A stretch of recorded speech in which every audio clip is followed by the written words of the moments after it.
Hey everyone! Tonight we're stepping into one of the most profound transitions in human consciousness, a moment when the very fabric of civilization shifted beneath the feet of our ancient ancestors. We're journeying to the cradle of writing itself, to the sun-baked plains of ancient Mesopotamia, where the world's earliest written records preserve something extraordinary: the memory of a time when gods walked among mortals, and the haunting echo of what happened when they left. Before we begin, if you're new here, welcome to the community. Please take a moment to like this video and subscribe. It truly helps us continue creating these deep explorations into humanity's most fascinating mysteries. And I'm always curious, where are you watching from tonight? Drop your location and your local time in the comments. I love seeing our global community come together, from midnight in Melbourne to twilight in Tokyo, from afternoon in Amsterdam to evening in Sao Paulo. There's something magical about knowing we're all exploring these ancient mysteries together across time zones and continents.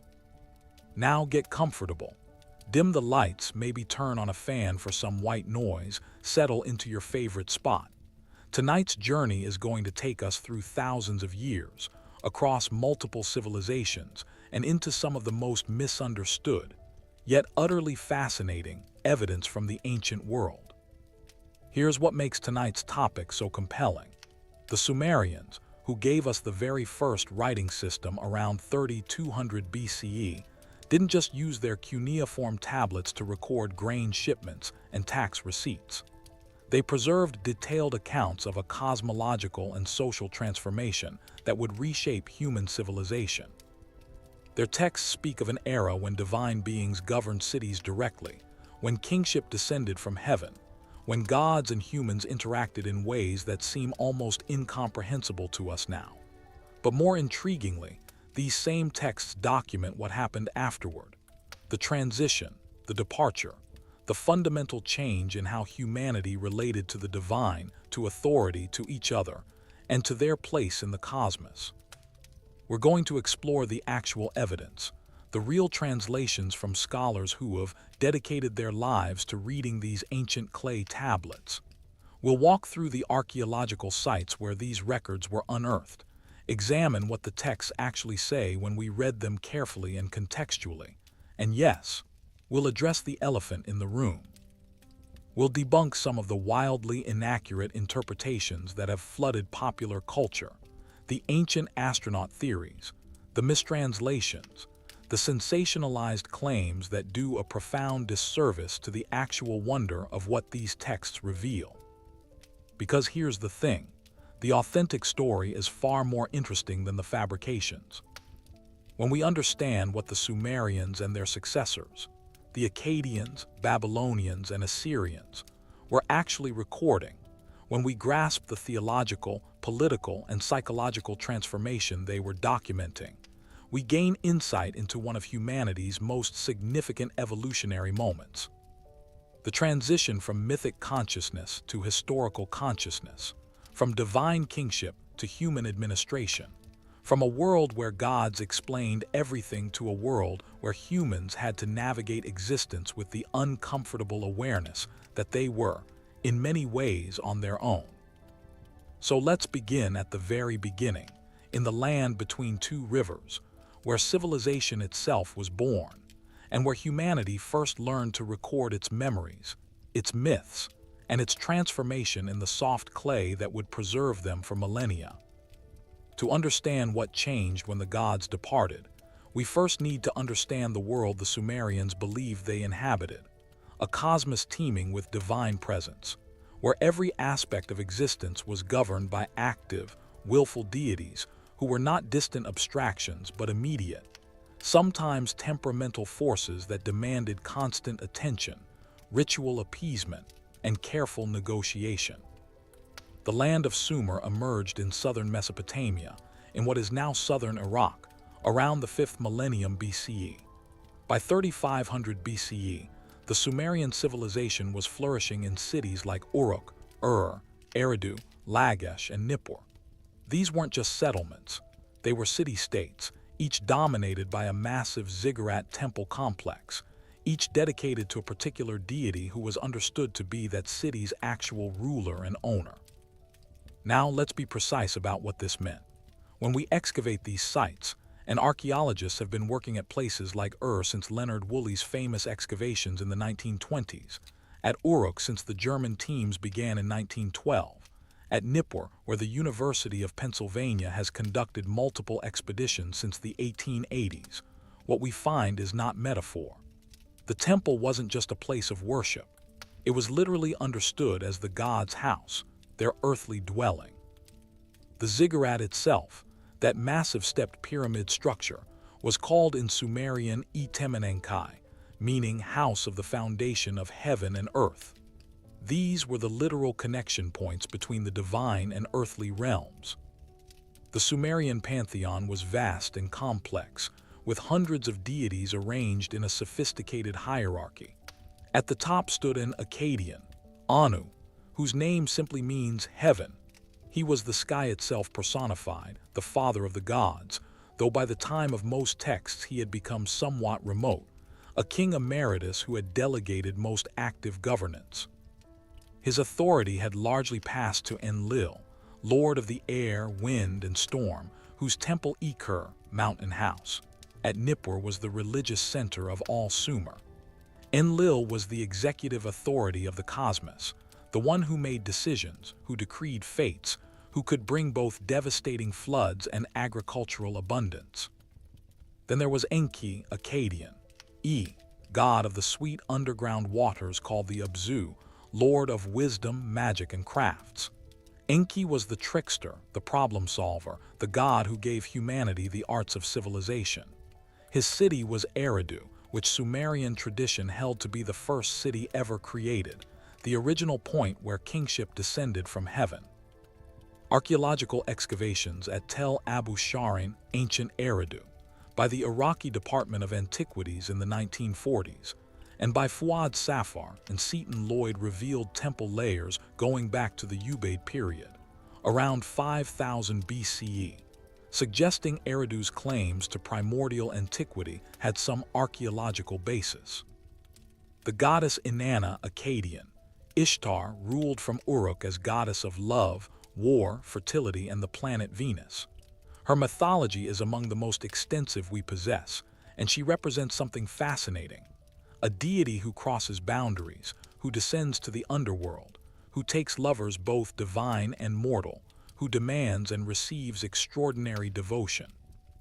When we read the hymns addressed to her, and the electronic text corpus of Sumerian literature at Oxford has made these accessible to anyone interested, we encounter a goddess who is both nurturing and terrifying, both the force of sexual desire and the destroyer of cities. But here's what's crucial for our understanding tonight. These gods weren't abstract principles. According to Sumerian theology, they were present, active, embodied beings who inhabited their temples, consumed the offerings brought to them, made decisions about human affairs, and intervened directly in the world. The daily temple rituals weren't symbolic. They were understood as literally feeding, clothing, and caring for the deity's physical image, the cult statue that was treated as the god's actual body. Let's look at what this meant in practice. The temple personnel, and we have detailed administrative texts describing this, included the high priest or priestess, dozens or even hundreds of specialized priests, musicians, singers, craftspeople, farmers, and slaves, all working to maintain the god's household. Every morning the cult statue was awakened, washed, dressed in fine garments, offered breakfast, entertained with music, given lunch, provided with incense and libations throughout the day, served dinner, and then put to bed at night. On festival days, the statue might be taken out in procession through the city, visiting other temples, meeting other gods. This wasn't theater. This was reality as the Sumerians understood it. The god was genuinely present in the statue, genuinely consuming the essence of the food offered, genuinely listening to prayers and hymns, genuinely making decisions that affected everything from the flooding of the rivers to the outcome of battles to the fertility of fields and wombs. Now here's where it gets fascinating. The Sumerians had a sophisticated concept called me, pronounced me, which is notoriously difficult to translate. The Mes were the fundamental decrees, powers, or ordinances that governed all aspects of existence, from kingship and priesthood to plowing and brickmaking, from warfare and music to sexual intercourse and prostitution. These Mes were concrete things that could be possessed, stolen, given, or lost. In the myth Inanna and Enki, the goddess actually gets Enki drunk and steals the Mes of civilization from him, bringing them to Uruk. The Mes weren't abstract.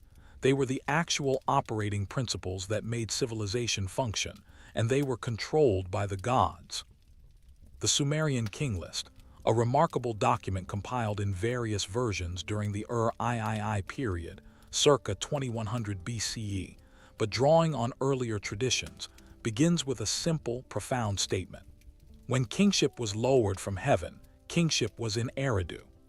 This text lists the kings who ruled before the Great Flood, and their reigns are measured in tens of thousands of years. Then came the flood, and after the flood, kingship was lowered from heaven again, this time to Kish, and the reigns become somewhat more reasonable, though still measured in centuries. What's this text doing? It's encoding a Sumerian understanding that legitimate political authority came from the gods, that kingship itself was a divine institution, and that specific rulers were chosen by the divine council to administer on earth. The king wasn't just sanctioned by gods, he was their appointed agent, sometimes called beloved husband of Inanna, chosen by the wise eye of Enlil, called by name Bayan. The kings themselves commissioned texts emphasizing their divine selection. When En and Enlil had given the kingship of Sumer to Meskiagashur. We have a genre of literature called royal hymns, where kings describe their relationship with the gods in intimate terms. Shulgi, the second king of the Ur-III dynasty, who ruled approximately 2094-2047 BCE, composed hymns describing how Enlil gazed upon him with favor, how Inanna chose him as her husband in sacred marriage rituals, how Nanna, the moon god, blessed him with long reign. These weren't metaphors for political legitimacy, or rather, they were that, but they were also understood as describing real divine relationships and interactions. In the sacred marriage ritual, which we know about from texts like the Idundagan A hymn, the king would ritually marry Inanna or her earthly representative, the high priestess, in a ceremony meant to ensure fertility for the land. The texts describe Inanna actually descending to earth, preparing herself beautifully, welcoming her chosen king. After the ritual consummation, she decrees abundance. In the palace, life long-lasting. In the palace, years of abundance. In the palace, steady flooding of the Tigris and Euphrates. This brings us to a critical understanding. In the Sumerian worldview, the gods were not only present, they were necessary. The cosmos didn't run on autopilot. Every year, the correct rituals had to be performed to ensure the cycles continued. The rivers flooded at the right time, the crops grew, children were born, cities prospered. The New Year festival, the Akitu, was not just a celebration. It was a ritual recreation of cosmic order, a reenactment of the gods' victory over chaos, a renewal of the king's mandate, and a renegotiation of the covenant between gods and humanity. So this was the world before departure, a world where divine presence was ubiquitous, where gods walked in their temple gardens, where they could be consulted through divination, where they were fed daily meals, where they made love to mortal kings and queens, where they got angry and sent devastating floods, where they might appear in dreams with specific instructions, where every success and disaster was attributed to their favor or displeasure. But here's the question we need to keep in mind as we move forward. What happens when this system changes? What happens when the gods withdraw, when direct divine presence becomes less immediate, when the old rituals begin to feel hollow, when prayers seem to go unanswered? What happens to a civilization built entirely around constant divine presence when that presence begins to fade? The Sumerian records themselves document this transformation, and that's where our journey really begins. Now, here's where we need to slow down and really examine what the texts actually say. Because when we talk about gods departing, We're not talking about ancient astronauts getting into spaceships, more on that later, but about a profound theological and psychological shift that played out over centuries, and that the Mesopotamians themselves were acutely aware of and deeply troubled by. The evidence for this transformation comes from multiple types of texts spanning nearly 2,000 years, from the late 3rd millennium BCE through the 1st millennium BCE. Let's trace this chronologically and see how the Mesopotamian consciousness of divine presence evolved. The first hints of change appear in texts from the collapse of the Akkadian Empire around 2154 BCE, and even more dramatically with the fall of the Ur-III dynasty around 2004 BCE. The latter event was catastrophic. The Elamites invaded from the east, destroyed Ur, took the king Ibisin captive, and ended what had been a renaissance of Sumerian culture and centralized administration. What's remarkable is that we have a genre of literature called city laments that were composed in response to these destructions. These are among the most poignant texts from the ancient world, and they reveal a crisis not just of political power, but of theological understanding. The most famous is the Lamentation over the destruction of Ur, a composition of over 400 lines preserved on tablets from Nippur and other sites, now housed in museums like the University of Pennsylvania Museum and the Istanbul Archaeological Museums. The text was probably composed shortly after the destruction, around 2000 BCE, and it describes in devastating detail what happened when the gods abandoned their cities. The lamentation begins with the goddess Ningal, wife of the moon god Nana and patron goddess of Ur, pleading with the divine assembly to spare her city. She goes before an Enlil, she weeps, she argues, she begs. O my city of Ur, O my house of lofty dwelling, my city has been made into ruins. I am no longer its lady. O Nana, Ur has been destroyed, its people have been dispersed. But here's the crucial point. En and Enlil refuse. The text states explicitly, and did not change that word. Enlil did not soothe Ningal's heart with an "it is good, so be it." The divine council has decided that Ur must be destroyed, and even the city's own patron goddess cannot prevent it. Then comes the departure. Ningal, crying, "O my destroyed city, O my destroyed house," set up a lament for her city. "I, queen of the city, must dwell in an alien place. I have abandoned the city like a flying bird, have left my dwelling." The goddess herself flees her temple. Nana abandons Ur. The divine presence that guaranteed the city's prosperity, protection, and very existence departs. The text describes what follows with heart-wrenching detail.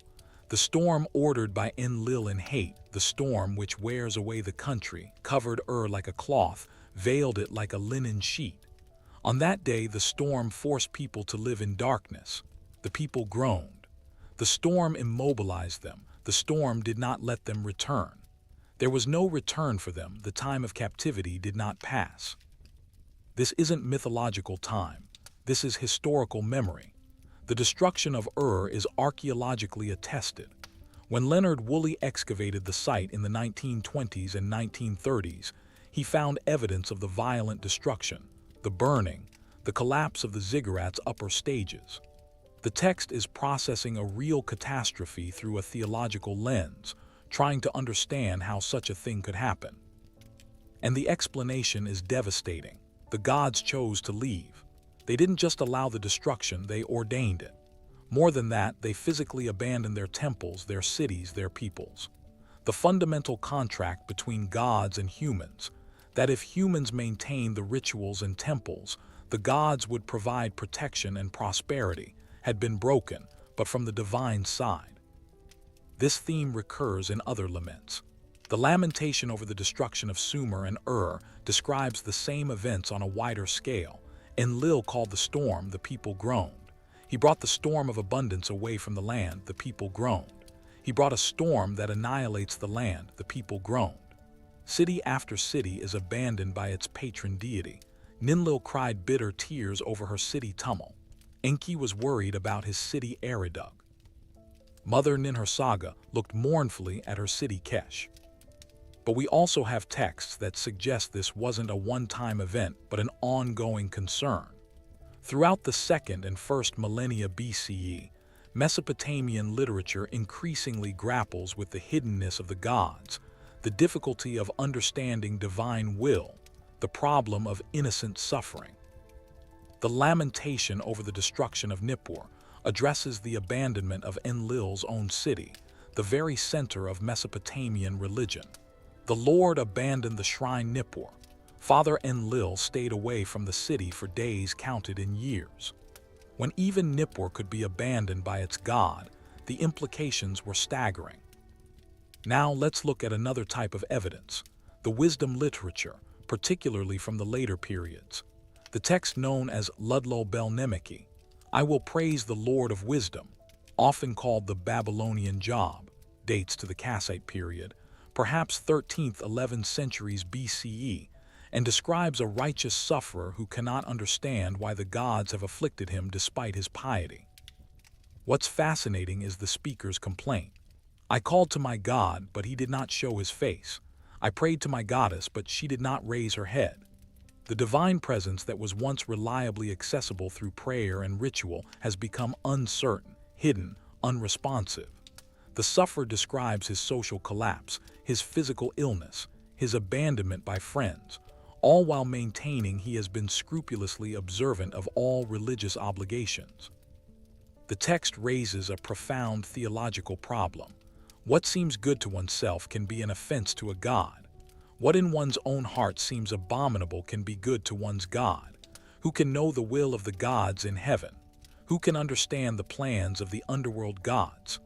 This is a crisis of religious epistemology. How can humans know what the gods want when they no longer communicate clearly? Similarly, the text known as the Babylonian Theodicy, probably dating to the 11th-10th centuries BCE, presents a dialogue between a sufferer and his friend, debating the justice of the gods. The sufferer complains, "Those who neglect the god go the way of prosperity, while those who pray to the goddess are impoverished and dispossessed." The friend offers conventional religious explanations, but the sufferer pushes back, questioning the entire system. These texts represent a fundamental shift from the earlier literature. Compare them to the confident statements in earlier royal inscriptions, where kings describe their intimate relationships with gods, where gods appear in dreams with specific instructions, where divine favor is immediate and tangible. Something has changed in the religious consciousness. We also need to examine the evidence from divination texts. Divination, reading omens in sheep livers, observing birds, interpreting dreams, studying the movements of planets, became increasingly elaborate in the later periods. The series Enuma, Anu, Enlil, a massive compilation of celestial omens probably compiled in its canonical form during the Kassite period, contains 70 tablets with thousands of omens. Why did divination become so complex and elaborate? Because the gods were no longer communicating directly. When gods appeared in temples and spoke through oracles, when their presence was immediate and felt, divination was simpler. But as divine presence became less certain, more mediated, the divinatory systems had to become more sophisticated to bridge the gap, to try to read the divine will in signs and portents rather than in direct communication. The prayer literature also shows this shift. Earlier prayers are often confident petitions. "O Nana, Lord, mighty God, establish for me prosperity and long life." But later prayers become more desperate, more focused on lamenting divine absence. "How long, O my goddess, will you be angry? How long will your face be turned away? How long will you turn your back on me?" There's a fascinating text called the Poem of the Righteous Sufferer, another name for Ludlow Belnemeki, where the sufferer says, "I looked for help, but torment has increased. God's day of mercy has not come near. I have not seen help." This is someone performing all the correct rituals, making all the proper offerings, reciting all the traditional prayers, and experiencing divine absence. By the 1st millennium BCE, particularly in the Neo-Assyrian and Neo-Babylonian periods, we see elaborate rituals designed specifically to restore the presence of the gods to their cult statues. The Mispai ritual, washing of the mouth, was a complex ceremony that had to be performed on newly made cult statues to transform them from human-made objects into suitable vessels for divine presence. The ritual texts describe multiple days of ceremonies, purifications, incantations, all designed to convince the god to enter and inhabit the statue. The very existence of such elaborate rituals suggests anxiety about divine presence. The statue doesn't automatically become the god's body. It requires extensive ritual work to make it a suitable dwelling. This contrasts with earlier periods where divine presence seems to have been assumed more readily. There's also the phenomenon of prophetic texts in the Neo-Assyrian period, where individuals claim to speak directly for deities, particularly Ishtar. These prophecies were often collected and preserved by royal scribes, but significantly, these prophets were usually ecstatic individuals, women and men who went into trance states to receive divine messages. The gods no longer simply appeared or spoke directly. They required specialized intermediaries in altered states of consciousness. King Esarhaddon of Assyria, 680–1669 BCE, was particularly anxious about divine will and consulted prophets and diviners constantly. We have queries he addressed to the sun god Shamash through divination. Shamash, great lord, will Esarhaddon's plans succeed? Will he achieve victory over his enemies? The very formality and indirection of these queries, asking yes-no questions through technical divination, rather than receiving direct divine communication, shows how mediated the relationship had become. Even more telling are texts about the return of the gods. When Esarhaddon restored Babylon after his father Sennacherib had destroyed it in 689 BCE, he composed texts describing how the god Marduk, who had abandoned Babylon in anger, was persuaded to return. The ritual of the statue's return required elaborate ceremonies. When the great Lord Marduk arrived at Babylon, all Babylon rejoiced. But this return required human initiative, extensive rebuilding, repeated prayers and petitions. The god didn't simply return of his own accord. He had to be convinced, invited, ritually installed. So what we see across these centuries is a pattern. Earlier texts assume immediate divine presence, direct communication, and constant interaction between gods and humans. Later texts increasingly struggle with divine absence, hiddenness, silence, and the difficulty of understanding divine will. The relationship becomes more distant, more mediated, more uncertain. This is what the departure of the gods actually means in the textual record.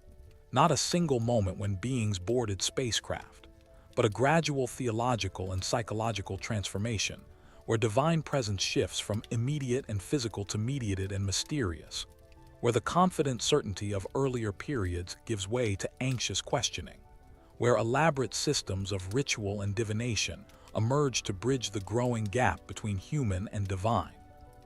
But what caused this transformation? That's what we need to explore next. Now, let's step back and ask the crucial question. Why did this transformation occur?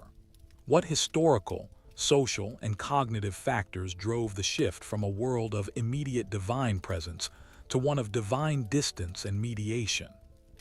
The answer is complex and multifaceted, involving political collapse, imperial expansion, social disruption, and fundamental changes in human consciousness.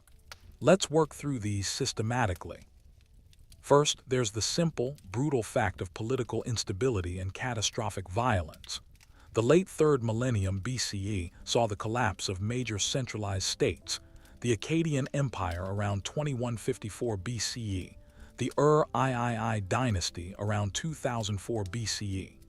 These weren't just political events, they were theological crises. Remember, the entire Mesopotamian worldview understood political authority as divinely ordained. Kings ruled because gods chose them. Cities prospered because their patron deities protected them.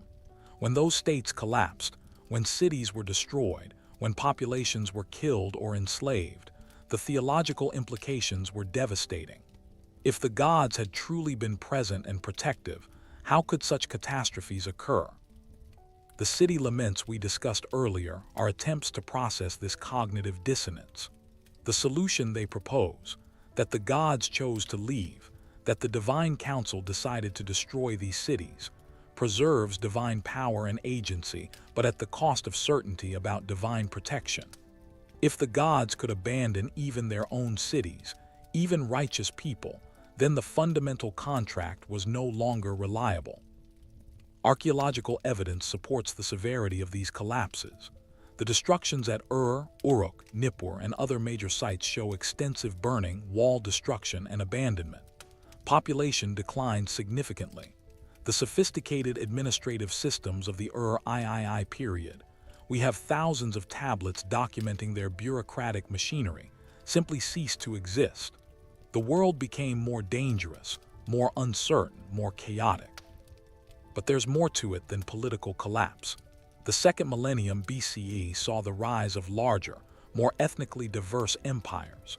The Old Babylonian period, roughly 2001–600 BCE, unified much of Mesopotamia under Hammurabi and his successors. Then came the Kassites, ruling Babylonia for over 4 centuries. The Middle Assyrian and Middle Babylonian kingdoms expanded. The Neo-Assyrian Empire, 911–609 BCE, created the largest state the ancient Near East had yet seen, stretching from Egypt to Iran. These empires brought together different peoples with different languages, different gods, different traditions. The simple one city, one god model of the Sumerian city-states became unworkable. How do you maintain that Enlil rules from Nippur when Nippur is just one city among dozens in an empire ruled from Assyria, where the chief god is Ashur? The solution was theological synthesis and the development of hierarchical pantheons that could accommodate multiple traditions. Marduk, originally a relatively minor god of Babylon, was elevated to kingship over all the gods in the Enuma Elish creation myth, probably composed during the Old Babylonian period or possibly earlier. This text describes how Marduk defeated Tiamat, chaos, the primordial ocean, and created the world from her corpse, then was acclaimed king of the gods by the divine assembly. Why create this myth?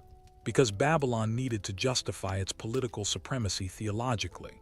If Babylon's god was king of the gods, then Babylon's earthly supremacy was divinely ordained. But notice what this does. It shifts theology from the local and immediate, my city's god protects my city, to the abstract and hierarchical. There's a king of the gods who rules everything, and local gods are subordinate. As empires expanded and integrated diverse peoples, the nature of divinity necessarily became more abstract, more remote, more bureaucratic. The gods became more like the imperial administration, distant, hierarchical, requiring elaborate rituals and intermediaries to access. Third, there's the factor of technological and economic change. The Bronze Age gave way to the Iron Age. International trade networks expanded and then collapsed. The famous Bronze Age collapsed around 1200 BCE. Alphabetic writing systems emerged alongside cuneiform. Money economies developed. All of these changes disrupted traditional social structures and the religious systems embedded in them. When social life becomes more complex, more mobile, more economically stratified, local temple-centered religion becomes less effective at organizing society. People move between cities for trade or work. Merchants interact with foreigners regularly. The old certainties, that your city's god protects you, that maintaining local rituals ensures prosperity, become harder to maintain when prosperity increasingly depends on international trade, when protection requires large armies and diplomacy, when your neighbors worship different gods yet are often more prosperous than you. Fourth, and perhaps most profoundly, there's the development of historical consciousness itself. The Sumerians invented writing, and writing changes how humans think about time, memory, and causation. When everything is oral tradition, the past is always somewhat mythic, always shaped by present needs, always fluid. But once you start writing things down, recording king lists, documenting treaties, preserving laws, cataloging astronomical observations, you create a fixed record that can be consulted, compared, analyzed. You notice patterns. You see that predictions don't always come true, that rituals don't always work, that the same prayers sometimes get different results. Writing enables what the scholar Jack Goody called retrospective skepticism, the ability to look back at earlier claims and test them against subsequent events. Did the divination correctly predict the battle's outcome? Did the prayer actually bring rain? When you can check, when you have records, the inconsistencies become visible. The massive divinatory corpora of the 2nd and 1st millennia BCE, with their endless lists of if X happens, then Y will follow, represent an attempt to systematize divine communication, to create a reliable interpretive framework. But the very need for such elaborate systems suggests that divine communication was no longer reliably direct. There's also a cognitive development scholars call the axial age, a period, roughly 800–200 BCE, when multiple civilizations independently developed more abstract, philosophical, ethical approaches to religion. In Mesopotamia, this manifests in the wisdom literature's questioning of divine justice, its concern with ethics independent of ritual correctness, its grappling with theodicy. The earlier Sumerian worldview didn't have a strong concept of cosmic justice.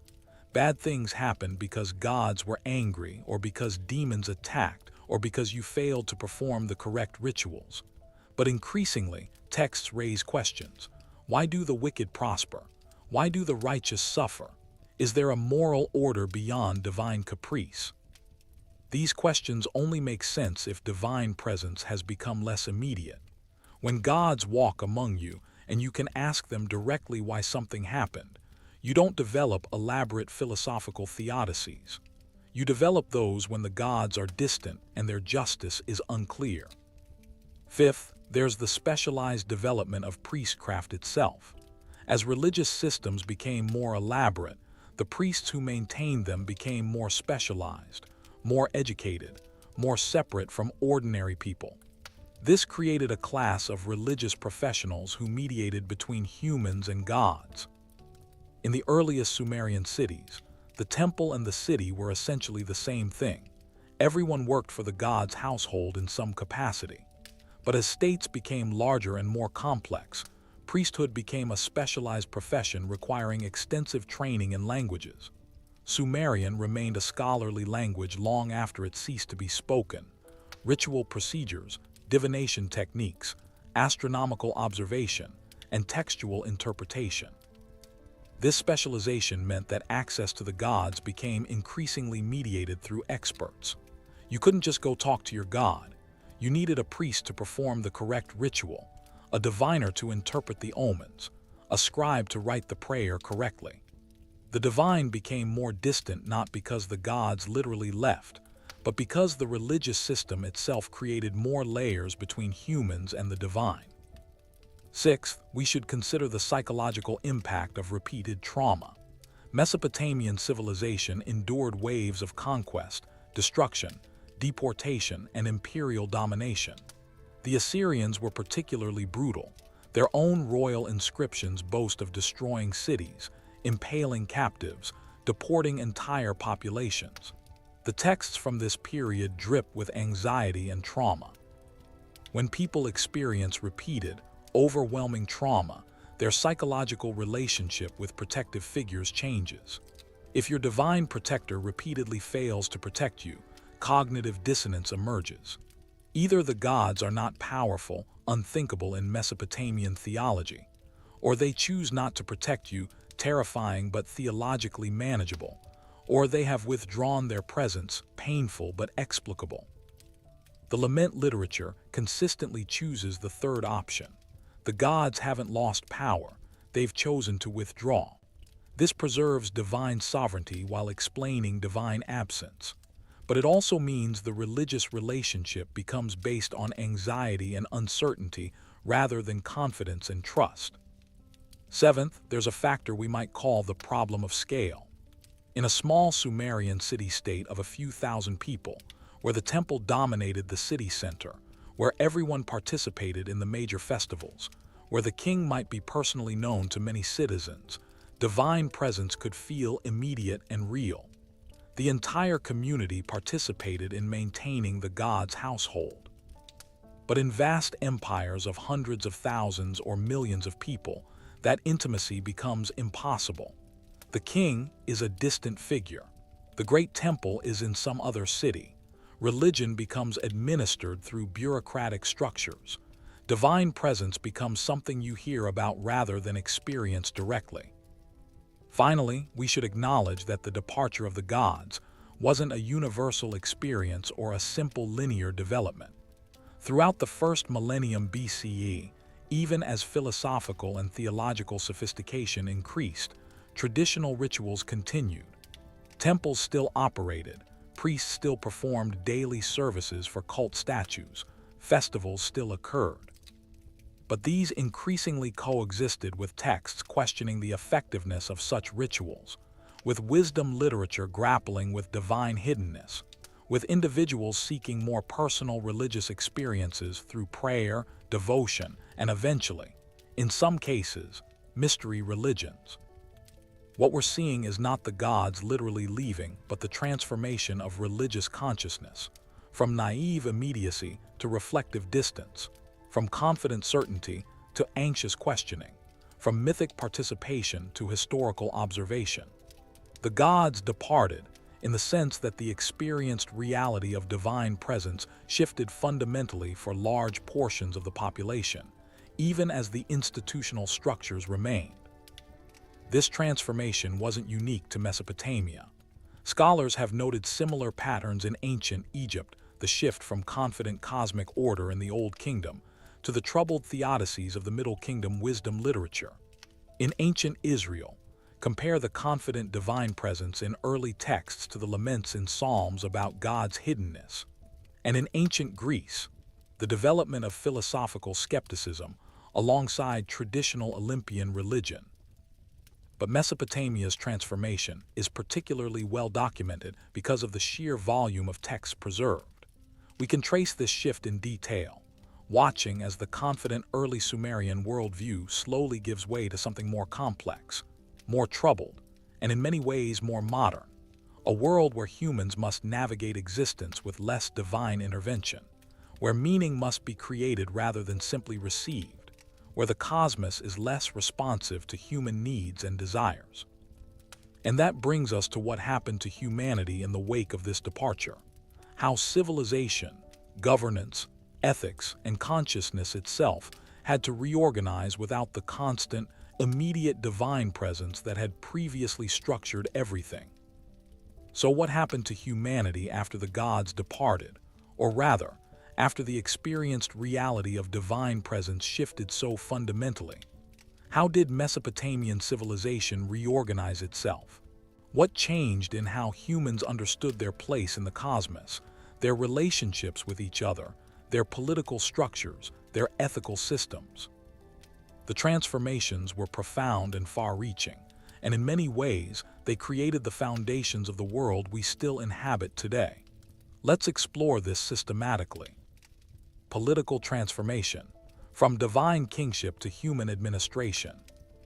In the earlier Sumerian model, the king was the god's chosen representative, sometimes their literal son or husband, ruling by divine mandate that was constantly renewed through ritual. His authority was charismatic and religious rather than bureaucratic. But as divine presence became less certain, political authority had to find new sources of legitimation. We see this in the famous law code of Hammurabi, circa 1750 BCE. The stele begins with a long prologue describing how the gods En and Enlil chose Hammurabi to bring justice. But then the code itself, nearly 300 laws covering everything from property rights to assault to agricultural contracts, makes very few references to the gods. The laws don't typically say the gods decree that. Instead they say, if a man does X, then Y shall be done to him. The authority is the law itself, systematized in public, not the god's immediate command. Justice becomes codified rather than charismatic. The king is the lawgiver and administrator rather than the god's voice on earth. This represents a massive shift. In the earlier period, the king could claim divine inspiration for his decisions.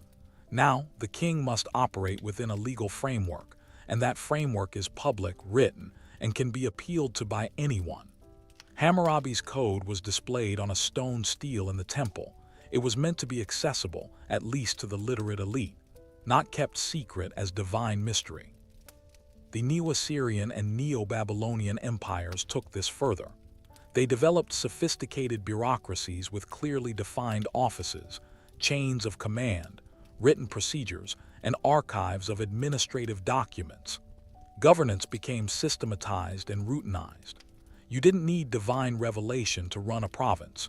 You needed competent administrators following established procedures. The Assyrian kings still claimed divine sanction, of course. Their inscriptions describe how Ashur commanded them to expand the empire. But the actual mechanics of governance, taxation, conscription, road building, supply logistics, were entirely human administrative systems. The gods provided the overall mandate and blessed the outcomes, but humans did the actual work of empire building through bureaucratic organization. In the earlier Sumerian worldview, the primary ethical obligation was ritual correctness. If you performed the proper rituals, made the appropriate offerings, and maintained the temples, the gods would favor you. Ethics was largely about maintaining the cosmic order through ritual action. But the wisdom literature of the later periods introduces something new, the question of ethics independent of ritual. The righteous sufferer in Ludlul Bel Nemeki insists he has performed all the rituals correctly, yet he suffers. This forces a question: is there a moral order beyond ritual compliance? The text known as the Councils of Wisdom, probably dating to the Kassite period, gives ethical advice that's remarkably non-ritualistic. Do not return evil to the man who disputes with you. Requite with kindness your evildoer, maintain justice to your enemy. Give food to eat, beer to drink. The one begging for alms honor, clothe. In this a man's God takes pleasure, it is pleasing to Shamus, who will repay him with favor.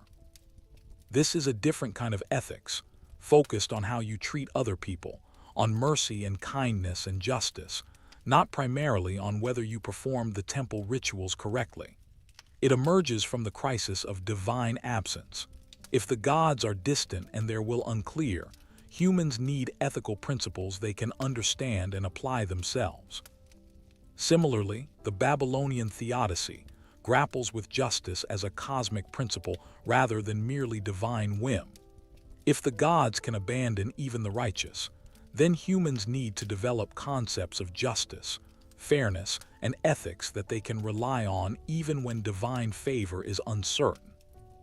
This shift is profound. It's the beginning of ethics as we understand it, as principles of right conduct that exist independently of whether they please the gods, as standards of justice that can be appealed to even against divine action.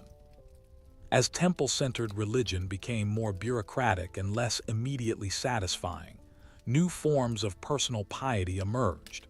We see an increase in personal prayers, votive offerings from individuals, and texts emphasizing personal devotion rather than communal ritual. The prayers of ordinary people from the first millennium BCE often emphasize personal suffering and requests for individual intervention. I am suffering. I am troubled, I am grieved. Look upon me, O Lord, and accept my prayer. These aren't prayers for the city's prosperity or the king's victory. They're intensely personal petitions from individuals seeking divine attention in their private struggles. We also see the development of personal protective deities. People would have small household shrines to a personal god who watched over them individually, distinct from the great state gods. The concept of the personal god, Akkadian, Ilu, who was your particular protector, became increasingly important. This represents a shift from collective to individual religion, from public temple ritual to private devotion, from maintaining cosmic order to seeking personal salvation.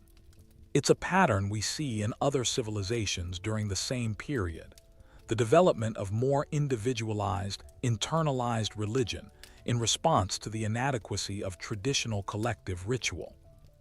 Some scholars argue that this period saw the seeds of what would later become Jewish monotheism, Christian personal salvation theology, and Buddhist Enlightenment teaching, all religious systems that emphasized individual relationship with the divine or ultimate reality rather than communal maintenance of cosmic order through ritual. With gods less directly accessible, humans had to develop systematic ways of understanding the cosmos. This led to remarkable intellectual achievements. Mesopotamian astronomy, building on Sumerian foundations, became increasingly sophisticated during the 2nd and 1st millennia BCE. The Enuma Anu Enlil series systematized observations of celestial phenomena and their supposed earthly effects.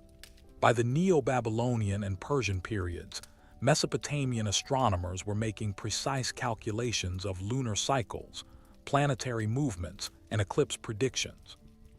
This wasn't just for divination. It represented a new way of thinking, observing patterns, recording data systematically, making predictions based on mathematical models rather than direct divine revelation. The gods might have created the celestial order, but humans could understand it through observation and mathematics. Similarly, the vast omen literature, texts like the Barutu series on liver divination, with its elaborate classification of liver features and their meanings, represents an attempt to systematize divine communication. If the gods wouldn't speak directly, humans would create comprehensive interpretive frameworks to decode their signs. Even medicine shifted. Earlier medical texts attribute diseases to demons or divine anger and prescribe primarily magical rituals and incantations. Later texts, while still including magical elements, also include extensive pharmacological information, detailed recipes for herbal remedies, surgical procedures, diagnostic criteria. The human body became something that could be understood and treated systematically, not just ritually. Mathematics advanced significantly.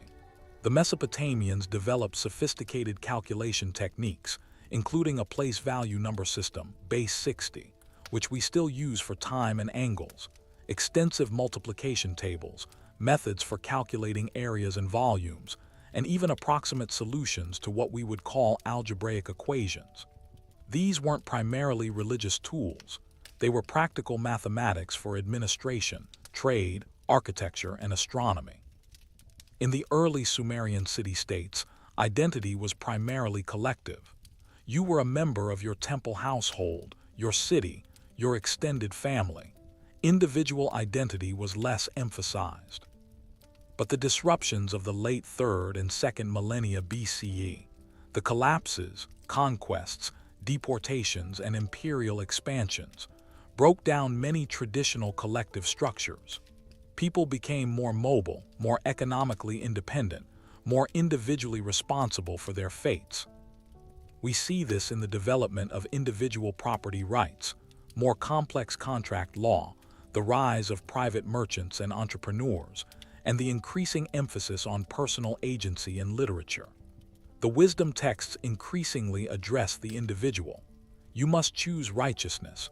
You must navigate the complexities of social life. You must manage your relationship with the gods personally. The great hero epics shift too. Compare the Epic of Gilgamesh in its Old Babylonian version, early 2nd millennium BCE, to the later Standard Babylonian version, late 2nd millennium BCE. The later version emphasizes Gilgamesh's personal quest for meaning and immortality, his psychological journey, his growth as an individual character. The hero becomes more complex, more introspective, more recognizably modern in his concerns. Perhaps the most profound shift was in how meaning itself was understood. In the earlier worldview, meaning was given by the gods.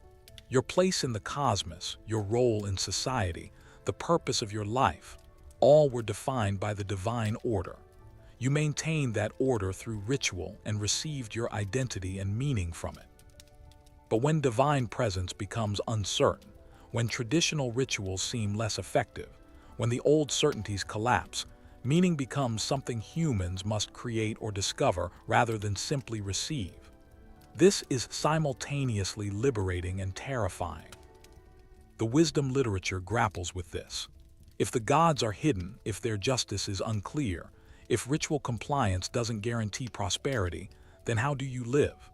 What makes life meaningful? The answers vary. Some texts emphasize enjoying the pleasures available while you can. Others stress ethical conduct as its own reward. Still others counsel humble acceptance of divine mystery. But the very fact that these questions are being asked, that different answers are being proposed and debated, shows a fundamental shift. Meaning has become a human problem rather than a divine given. Now, it's crucial to emphasize that all these transformations coexisted with the persistence of traditional forms. The temples continued operating. Daily rituals for cult statues continued. Festivals occurred. Kings still claimed divine sanction. The traditional religious calendar was maintained. But these forms were increasingly experienced differently. They became tradition, heritage, national identity, cultural practice, not necessarily the immediate experience of divine presence they once were. They were maintained partly because of institutional inertia, partly because they served important social functions, legitimating political authority, organizing the calendar, providing social cohesion, and partly because many people still found them meaningful, even if in different ways than before. This pattern is familiar to anyone living in modernity. Traditional religious practices continue even when many practitioners no longer experience them as they were originally intended. They're maintained because they're meaningful in new ways, as cultural identity, as social ritual, as aesthetic experience, as connection to history and community.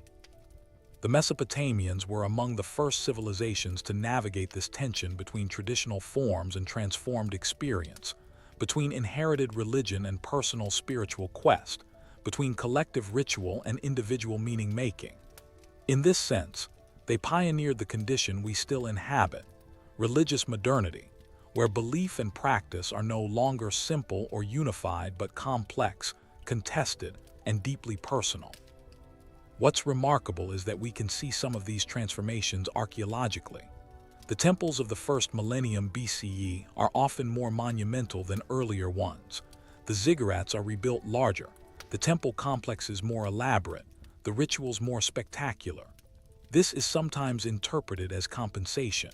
When divine presence becomes less certain, you make the rituals more elaborate, the buildings more impressive, trying to compel or attract divine attention.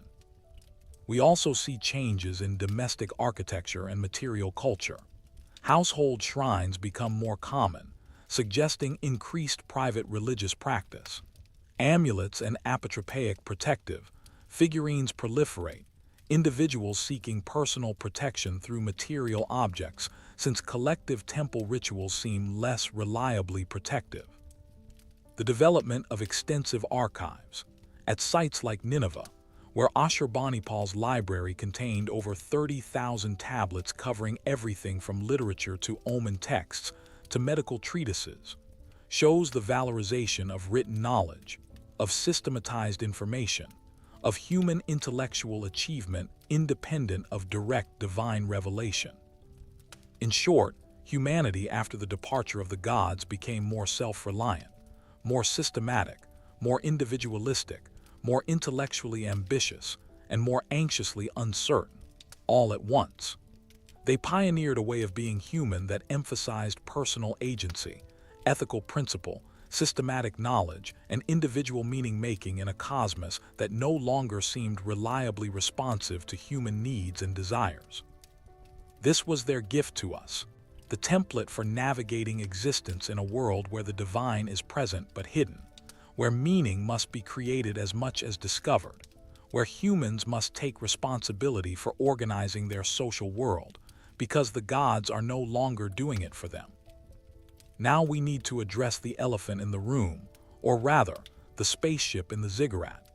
Because when most people encounter the phrase, "the gods departed," thanks to decades of pseudo-archaeology and sensationalized documentaries, they think of ancient astronauts, extraterrestrial visitors, and spaceships launching from Sumerian cities. Let's be absolutely clear. This interpretation is not supported by the evidence.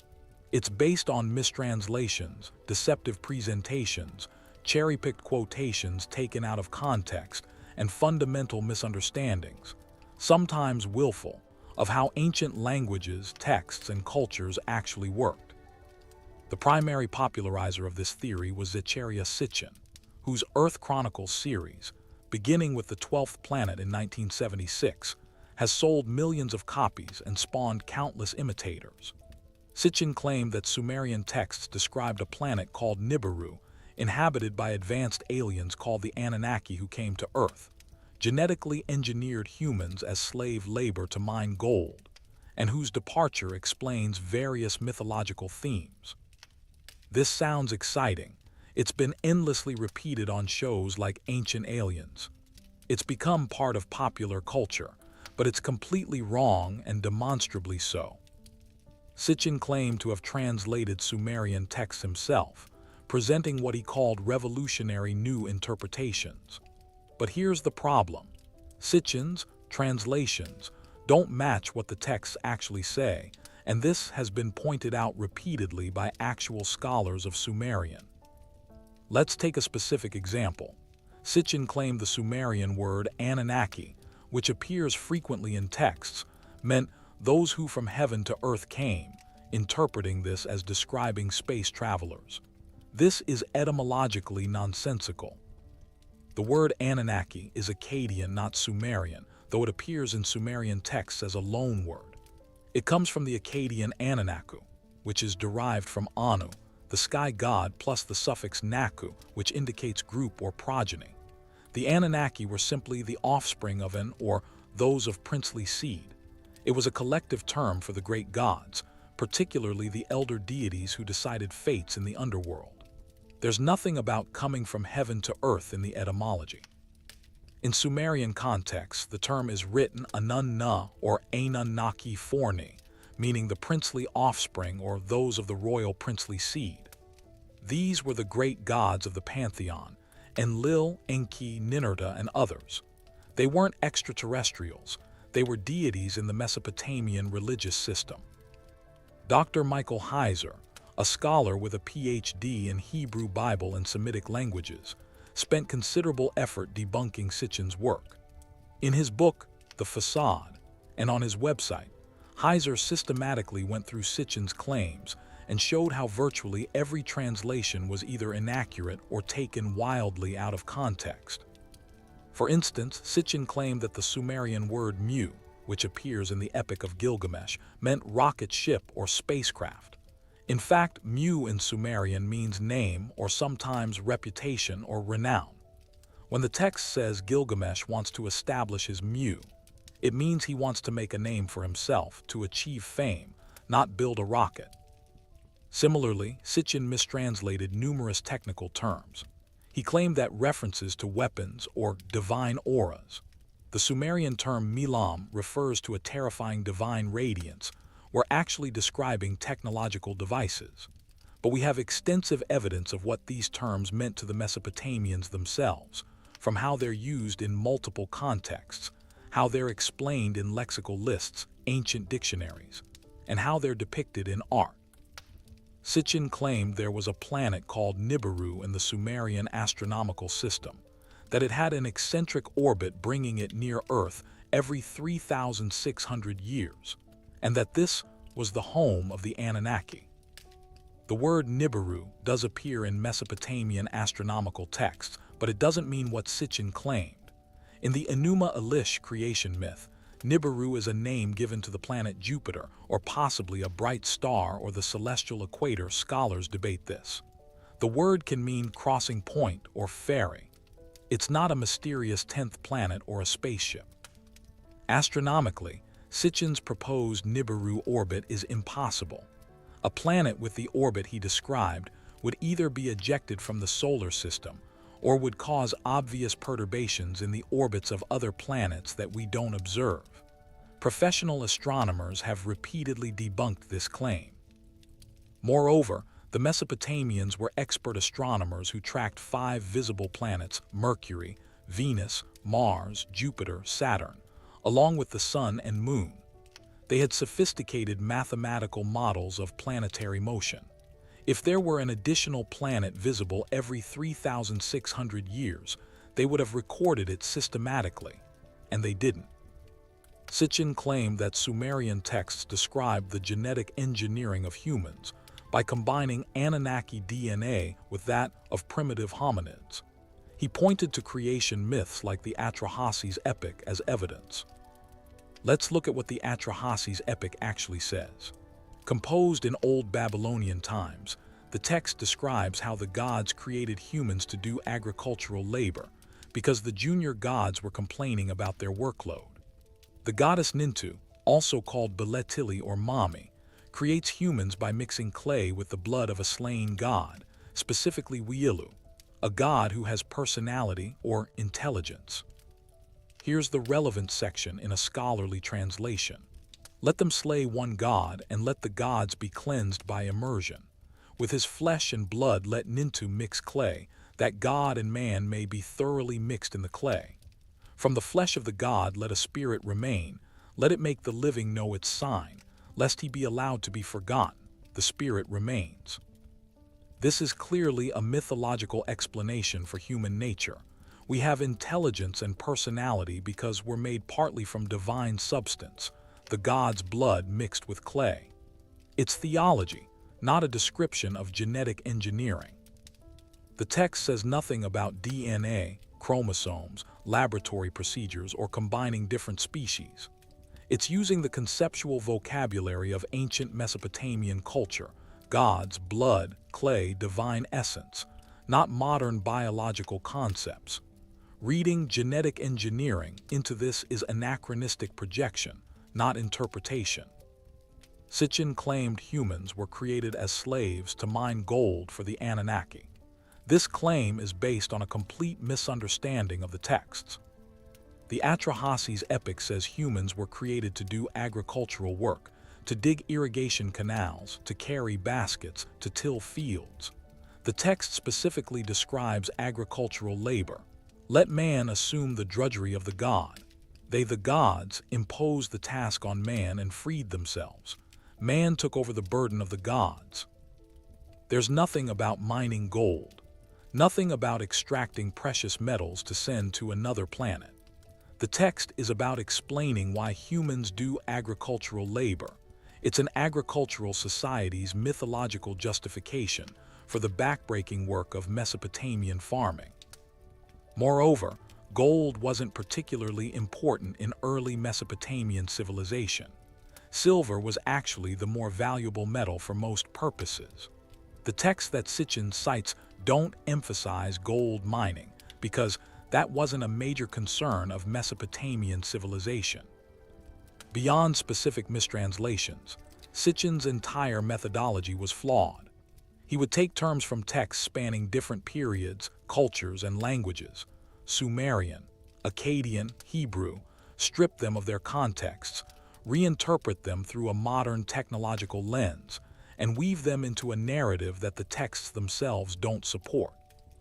This is called parallelomania in scholarly circles, finding superficial similarities between unrelated things and claiming they're connected. It's the same methodology used by conspiracy theorists in other domains. Accumulate a mass of evidence that seems impressive if you don't look closely, but that falls apart when examined by anyone with actual expertise. The scholarly consensus on Sitchin's work is not divided or uncertain. Scholars with expertise in Sumerian, Akkadian, and ancient Near Eastern history uniformly reject his translations and interpretations. This isn't because of some close-minded academic establishment. It's because his work is demonstrably wrong according to the basic evidence. Dr. Michael Heiser challenged Sitchin repeatedly to debate or to defend his translations in a scholarly forum. Sitchin never accepted. Why? probably because his translations couldn't withstand scrutiny from anyone who actually reads ancient Mesopotamian languages. Now we should ask, why do these theories gain such traction? Why do millions of people find them compelling despite the evidence? First, they're exciting. Ancient astronauts are more thrilling than agricultural deities. Genetic engineering sounds more sophisticated than mythological creation stories. It makes the past seem more mysterious and spectacular. Second, they flatter modern prejudices. The ancient astronaut theory essentially says that ancient peoples couldn't have achieved their civilizational accomplishments without external help, that they needed advanced aliens to teach them. This is actually deeply condescending to our ancestors, but it appeals to people who assume that primitive, ancient cultures couldn't have been sophisticated. Third, they provide simple, unified explanations for complex phenomena. The real history of how civilizations developed, how religious consciousness evolved, how political systems emerged. It's complicated, messy, full of uncertainty and debate. Aliens Did It is simple and seemingly explains everything at once. Fourth, they tap into a quasi-religious impulse. In a secular age, when traditional religion satisfies fewer people, ancient astronaut theories provide a substitute mythology, a grand narrative about our origins, our purpose, our place in the cosmos. They offer meaning and mystery without requiring the commitments of traditional religion. Fifth, they position believers as possessing secret knowledge that the establishment hides or ignores.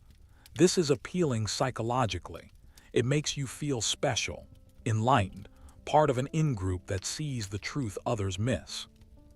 But here's what we lose when we replace authentic ancient history with ancient astronaut fantasies. We lose the actual achievements and sophistication of ancient civilizations. The real Sumerians were remarkable. They invented writing, mathematics, sophisticated administration, complex literature, advanced astronomy, elaborate theology. They grappled with profound questions about justice, suffering, divine absence, and human meaning. When we claim they were just recording encounters with aliens, we diminish their intellectual and cultural achievements. We miss the opportunity to learn from their actual wisdom, their real struggles, their genuine insights into the human condition. The authentic transformation documented in Mesopotamian texts, the shift from immediate divine presence to divine distance, and humanity's struggle to reorganize civilization in response, is far more interesting and relevant than stories about gold-mining extraterrestrials. It's about real human experiences, real cognitive and cultural evolution, real questions we still grapple with. Every major scholar of ancient Mesopotamia, at universities like Yale, Oxford, Cambridge, the University of Pennsylvania, the Oriental Institute at Chicago, and institutions across Europe and the Middle East, rejects the ancient astronaut interpretation of Sumerian texts.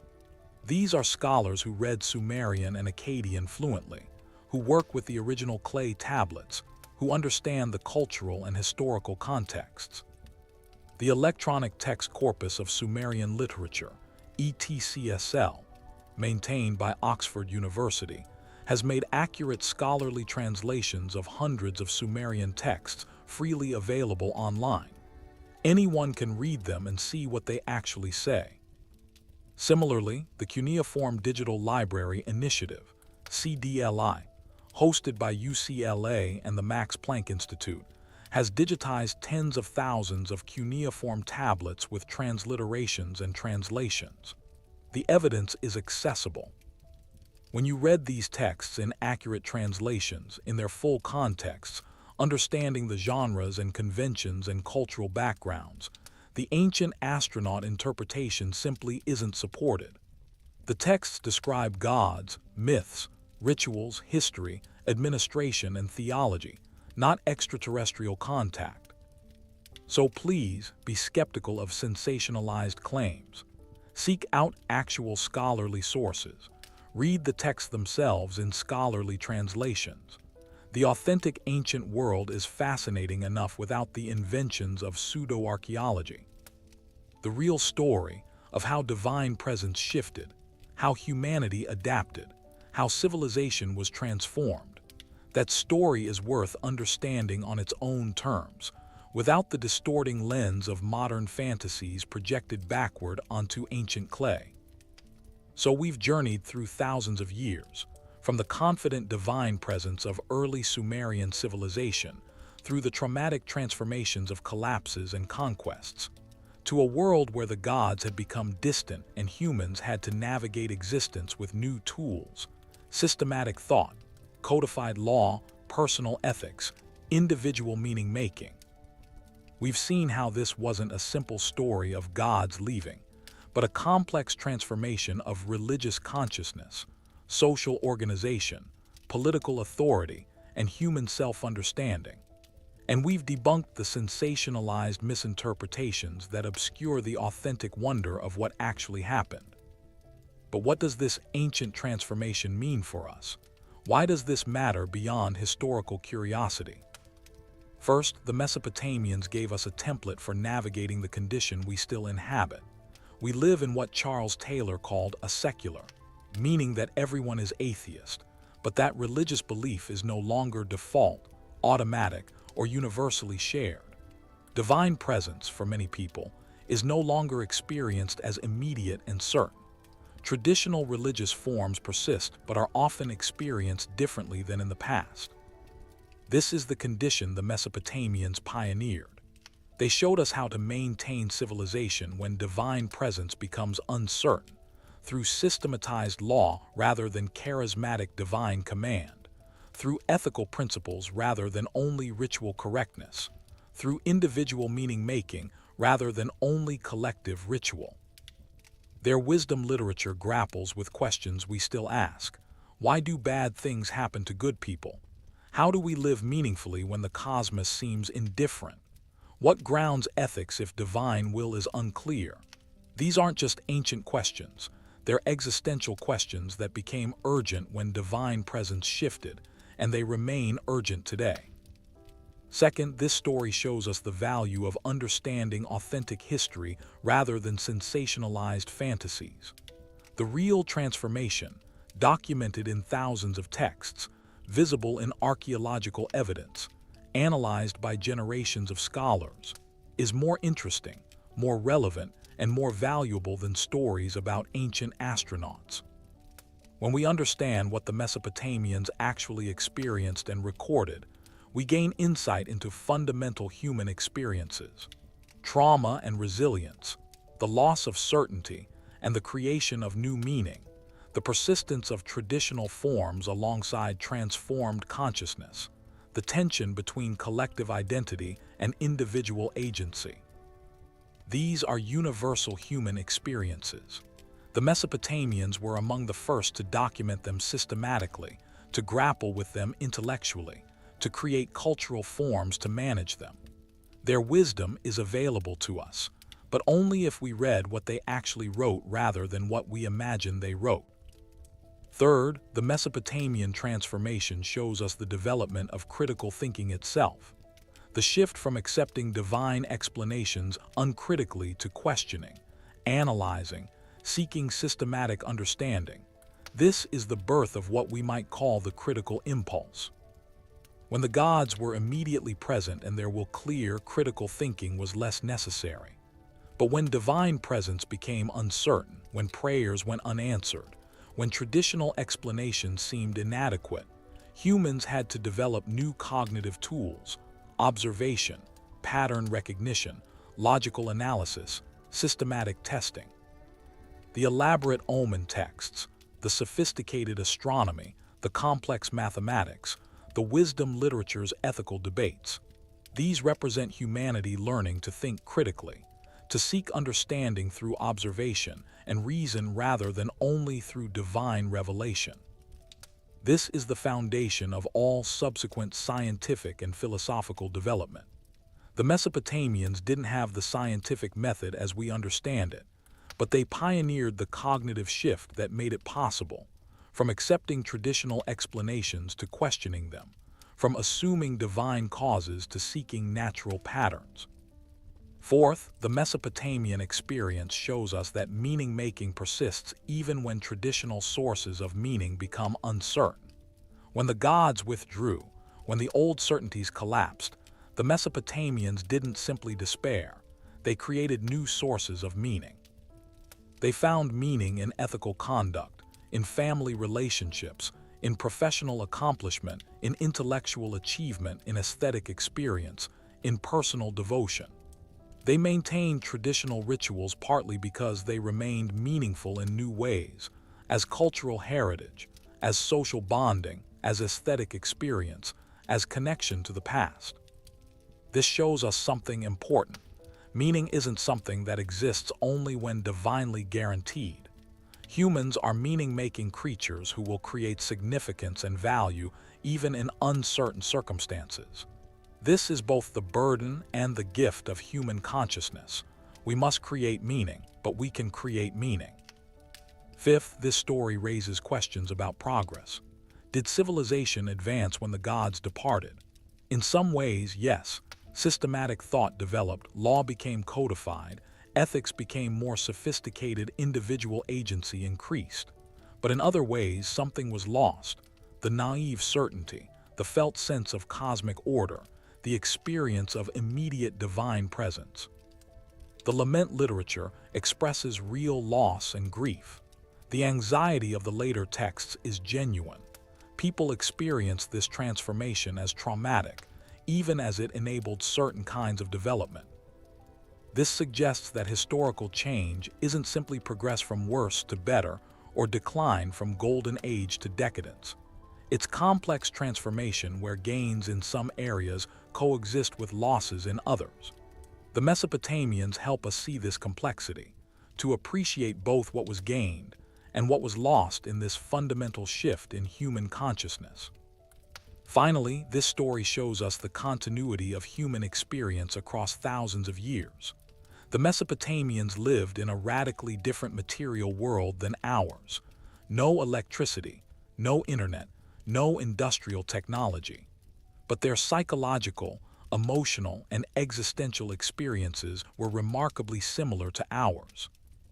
They felt anxiety about the future, grief over loss, confusion about divine will, the need for meaning, the desire for justice, the struggle to understand their place in an often incomprehensible cosmos. They created poetry that still moves us, grappled with questions we still ask, developed insights that remain relevant. When we read their texts, not through the distorting lens of ancient astronaut theories, but on their own terms, we recognize ourselves. We see people struggling with timeless human challenges, creating solutions that still resonate, asking questions that remain urgent. This is why authentic historical study matters. Not just to know facts about the past, but to understand the continuity of human experience, to learn from how our ancestors grappled with challenges similar to those we face, to recognize our connection to the long story of human consciousness and civilization. So here's what I want to leave you with. The Mesopotamians documented one of humanity's most profound transformations, the shift from a world of immediate divine presence to one where humans had to navigate existence with less certainty but more agency, where meaning had to be created as much as received, where the cosmos was less responsive but humans were more responsible. They did this with remarkable sophistication, intellectual courage, and creative resilience. Their texts preserve not just their myths and history, but their struggles, their questions, their attempts to make sense of a changing world. This wisdom is available to us. The texts have been translated. The archaeological evidence has been excavated. The scholarly work has been done to make it accessible.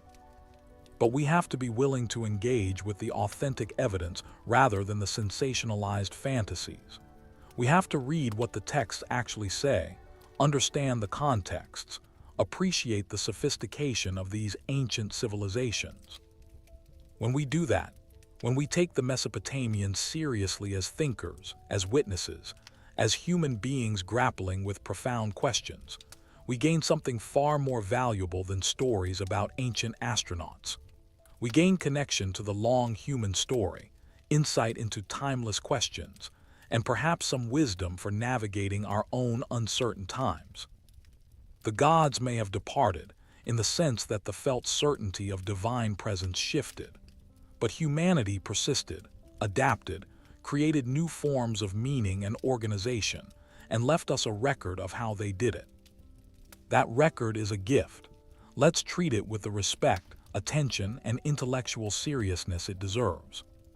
So that's our journey tonight. From the ziggurat temples of ancient Sumer, where gods once dwelt in their earthly houses, through the traumatic transformations of collapses and conquests, to a world where divine presence had become mediated and uncertain, where humanity had to reorganize civilization without constant divine intervention, where new forms of thought, ethics, politics, and meaning-making emerged. We've seen what the texts actually say when we read them carefully, contextually, without projecting modern fantasies backward.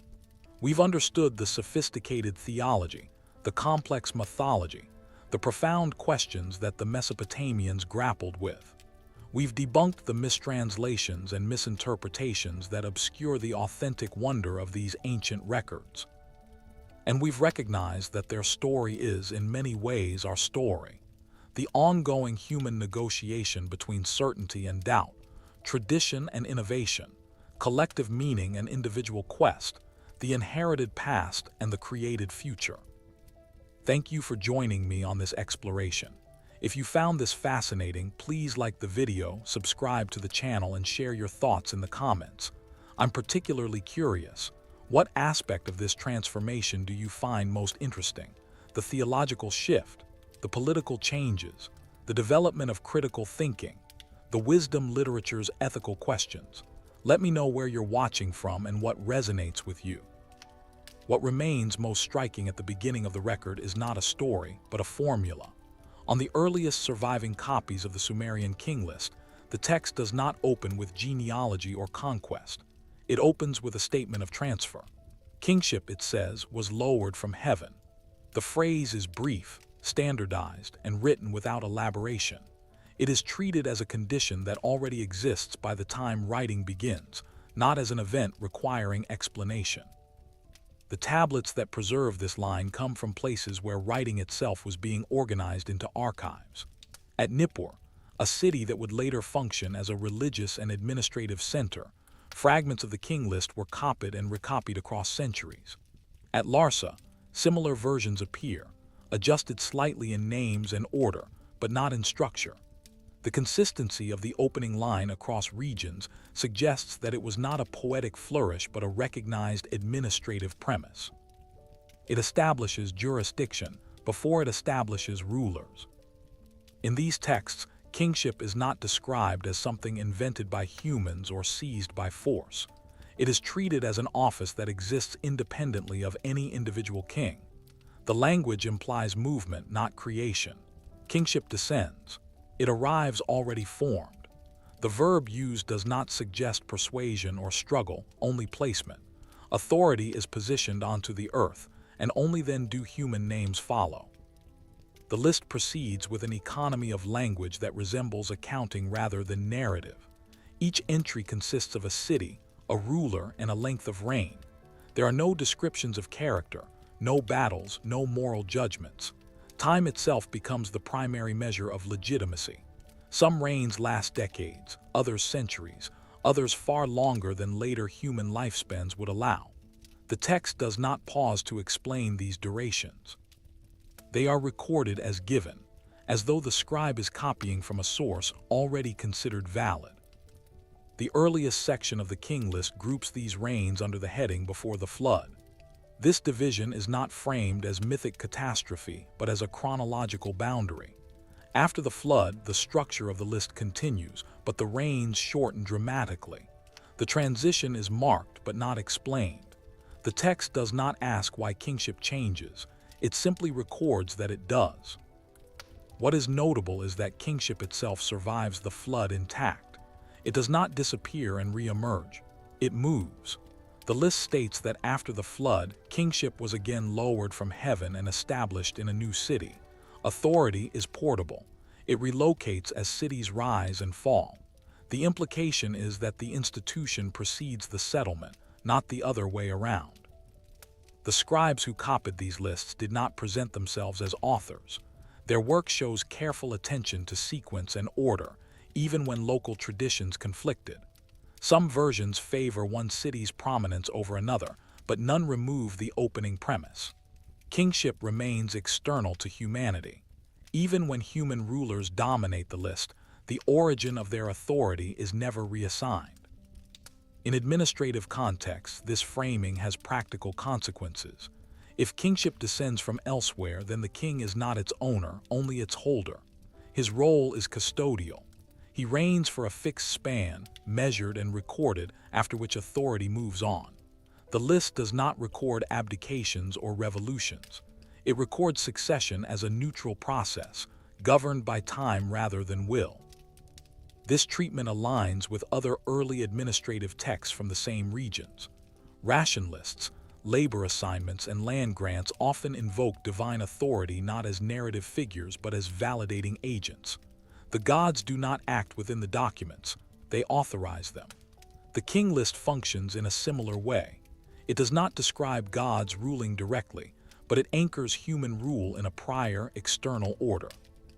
The phrase "lowered from heaven" appears nowhere else with such structural weight. It is not elaborated in hymns or expanded in epics within the same administrative corpus.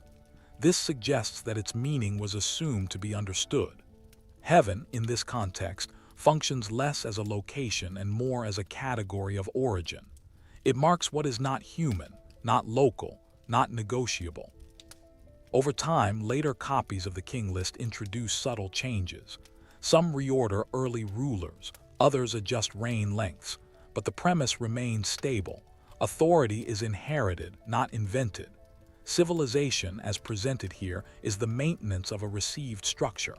The work of the king is to preserve continuity, not to redefine its source. The restraint of the text is itself a form of evidence. Where later traditions would mythologize origins, these early tablets maintain procedural clarity. They do not persuade the reader to believe. They assume belief as a condition of record keeping. Kingship descends, therefore it is counted. If authority is treated as something that arrives already formed, then the earliest scribes were not documenting a beginning, but a continuation. Their task was not to explain how rule came into existence, but to ensure it was remembered correctly. The king list becomes less a chronicle of power and more a ledger of stewardship. This raises a quiet uncertainty that the tablets themselves do not address. If kingship was already old by the time it was first written down, and if its descent required no explanation, then what kind of record existed before clay carried these words? And how did the scribes know what they were preserving? If the earliest scribes were already preserving something older than their own medium, then the manner in which they wrote becomes as revealing as what they recorded. The surviving tablets from the late 4th and early 3rd millennium do not read as explanations. They read as continuations. When divine names appear in these texts, they do so without narrative framing, embedded in routines that assume their presence rather than introduce it. In the archives of cities like Uruk, Lagash, and Umma, gods are listed alongside barley, sheep, and workdays. Their names occupy the same columns as human officials. A tablet might record allocations of grain to temple personnel, noting that a portion is assigned for Enlil or for Inanna, not as offerings described in ceremonial language, but as fixed entries within a distribution system. The format is standardized. The quantities are precise. The handwriting suggests speed rather than reverence. These tablets belong to a genre concerned with accountability. They track inputs and outputs, rations and obligations. When divine institutions appear, they are treated as administrative entities with predictable needs.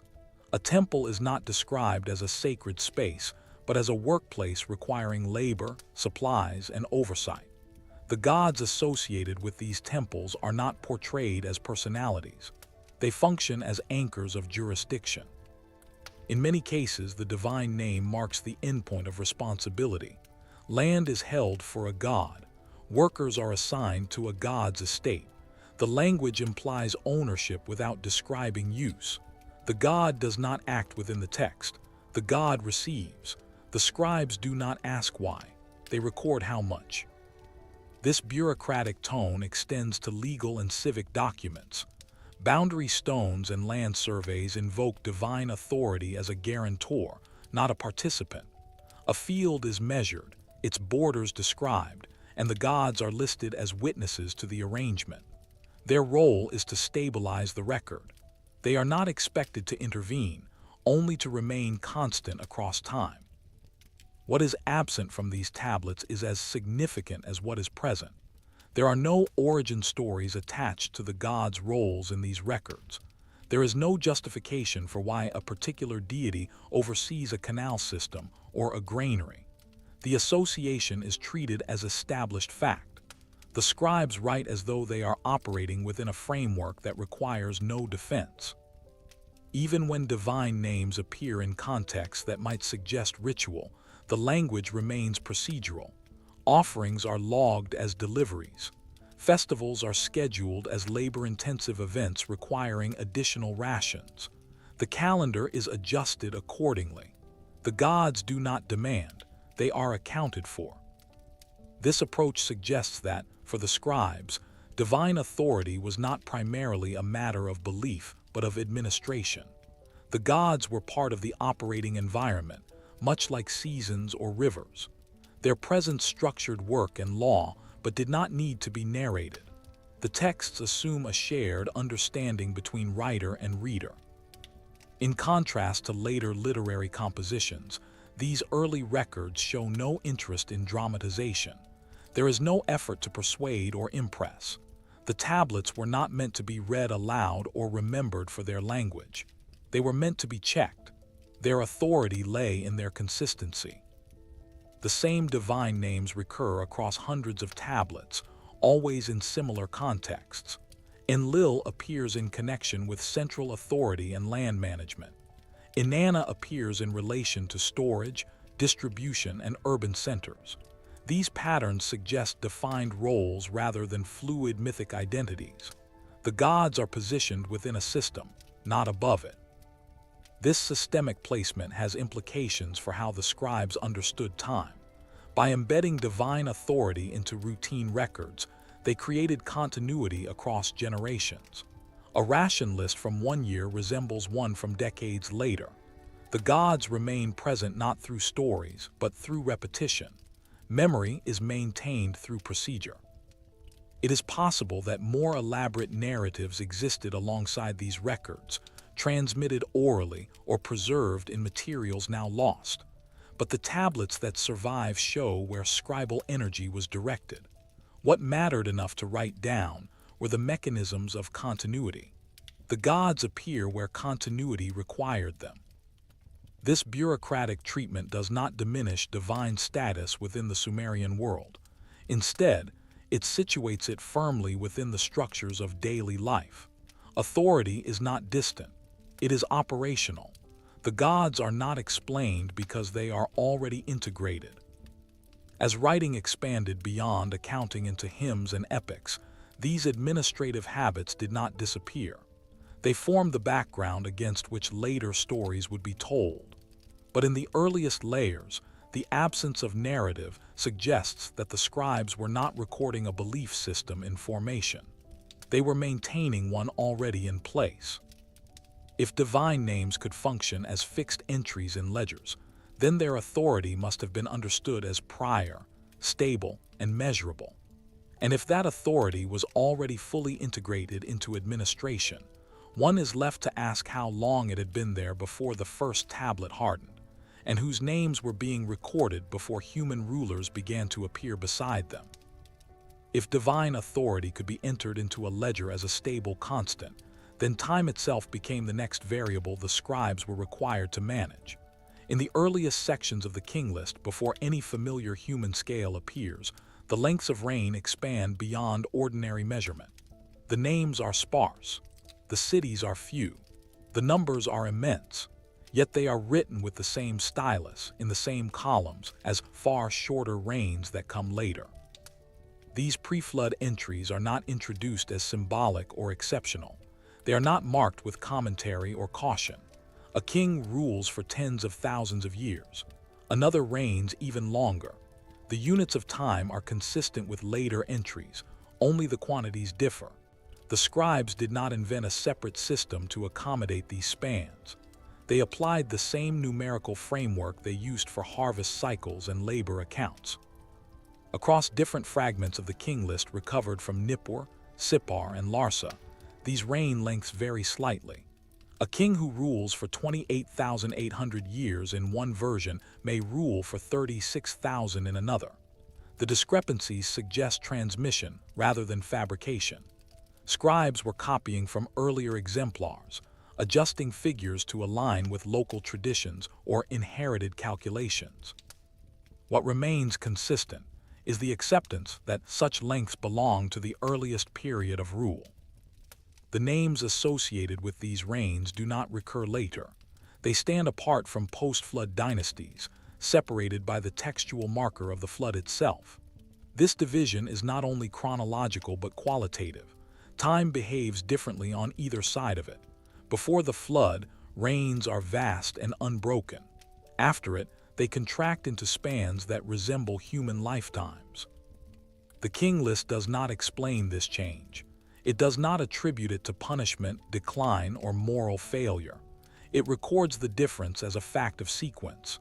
Kingship continues, but the scale of time narrows. The scribes do not question the earlier numbers, they simply move on. From an administrative perspective, these extended reigns function as anchors. They establish a deep past that legitimizes the present. By recording a lineage that stretches far beyond memory, the list situates current rulers within a continuum that is not meant to be traced back in detail, only acknowledged. The past is vast, but it is also orderly. The mathematical structure of these numbers is notable. Many of the reign lengths are divisible by the same base units that appear in Sumerian accounting. The sexagesimal system underlies both the recording of time and the measurement of goods. This suggests that the scribes were not inventing arbitrary figures. They were expressing inherited values within a familiar numerical language. Some scholars have suggested symbolic intent in these numbers, pointing to their regularity and scale. Others have treated them as exaggerations or mythic flourishes, but within the context of the tablets themselves, they are presented neither as symbols nor as stories. They are entries. The text does not invite interpretation, it assumes comprehension. The absence of commentary is telling. If these reigns were understood as metaphorical, one might expect explanatory glosses or alternative markers. Instead, the scribes record them plainly. This implies that the meaning of these numbers was not debated within the administrative context. Whatever framework produced them was already accepted. It is possible that these long reigns reflect a different conception of time, one not tied to individual lifespans but to cycles or offices. A king may represent an era rather than a person. The name could denote a function or lineage rather than a single body. The tablets do not clarify this distinction. They do not need to. Their purpose is not to define identity, but to maintain order. The flood serves as a boundary not only between eras but between modes of record keeping. After it, the list becomes more detailed. Cities multiply. Dynasties rise and fall with greater frequency. Time accelerates. The deep past recedes into abstraction, while the present becomes more immediate. Yet the pre-flood section remains at the head of the list, copied and recopied even when its relevance to contemporary administration was minimal. This persistence suggests reverence for antiquity rather than utility. The scribes preserved these names and numbers because they were part of the inherited structure of authority. To omit them would be to sever the chain. In this way, the king list functions as a bridge between memory and administration. It does not tell a story of beginnings, it establishes continuity. The earliest rulers are not portrayed as creators or innovators. They simply rule for a very long time in cities that would later be rebuilt or forgotten. If the names before the flood represent a period when authority and time operated under a different measure, then the question is not whether these reigns were literal or symbolic. The more pressing question is what kind of framework allowed such measures to be recorded without explanation, and what changed so fundamentally that later scribes could no longer operate within it, only remember that it once existed. If the earliest measures of time belong to a framework no longer fully accessible, then the spaces in which authority was exercised may preserve its outlines more clearly than the numbers themselves. At sites where the deepest layers have been exposed, construction begins not with streets or houses but with platforms. Before neighborhoods form, foundations are laid for buildings that do not resemble dwellings. Their scale is disproportionate. Their placement is deliberate. At Eridu, the sequence of superimposed structures beneath what later texts would call the Iabzu reveals a long continuity of rebuilding. Each phase replaces the last on the same footprint, raising the platform higher while preserving orientation. The earliest levels contain simple rooms and altars, but also storage areas and controlled entrances. The repetition suggests maintenance rather than innovation. Builders return to the same spot not because of convenience, but because something there required preservation. These early temples are not isolated shrines. They anchor surrounding activity. The distribution of pottery, tools, and refuse indicates regular human presence, but not domestic occupation. The spaces are organized for gathering, storage, and controlled movement. Walls define access. Rooms connect in predictable sequences. This was treated as an operational center. At Uruk, the Ina precinct expands this pattern. The earliest construction phases include large halls with standardized dimensions, thick walls, and evidence of administrative use. Clay ceilings and tablets appear nearby, suggesting that goods passed through these buildings under supervision. The association of writing with temple spaces is not incidental. The temple was where records were kept because it was where authority resided. The gods associated with these complexes are not described as occupants in a narrative sense. Their names designate the institution itself. The temple is of Inanna or Enki, not because the deity is imagined to dwell there continuously, but because the site operates under that jurisdiction. The god's name stabilizes the function of the place across generations. Architectural choices reinforce this interpretation. The tripartite plan common to early temples organizes space into a central hall flanked by side rooms. This arrangement facilitates oversight. Movement can be observed. Goods can be stored and redistributed. The layout supports administration more readily than private devotion. Offerings left at these sites are often indistinguishable from rations distributed to workers. Bevelrim bowls, mass-produced and uniform, appear in large quantities. Their presence suggests standardized allocation rather than individualized ritual. The bowls are found broken and discarded, implying use rather than veneration. The temple consumes resources and returns labor. The labor itself appears organized. Construction phases require coordination, planning, and sustained effort. The decision to rebuild on the same foundation repeatedly implies continuity of authority beyond any single generation of builders. The god's name provides that continuity. It allows the institution to persist even as personnel change. In this context, the distinction between worship and governance becomes less clear. The temple regulates access to land, labor, and storage. It oversees redistribution. It hosts record keeping. These are administrative functions. The god's role is not to perform these tasks directly, but to legitimate them. Authority is embedded in the building. This embedded authority predates the urban fabric that later surrounds it. Houses cluster around the temple, not the reverse. The city grows outward from the institutional core. The implication is that communal organization coalesced around a pre-existing center of control. The temple did not serve the city formed to serve the temple. The builders who laid these foundations did not leave explanations of intent.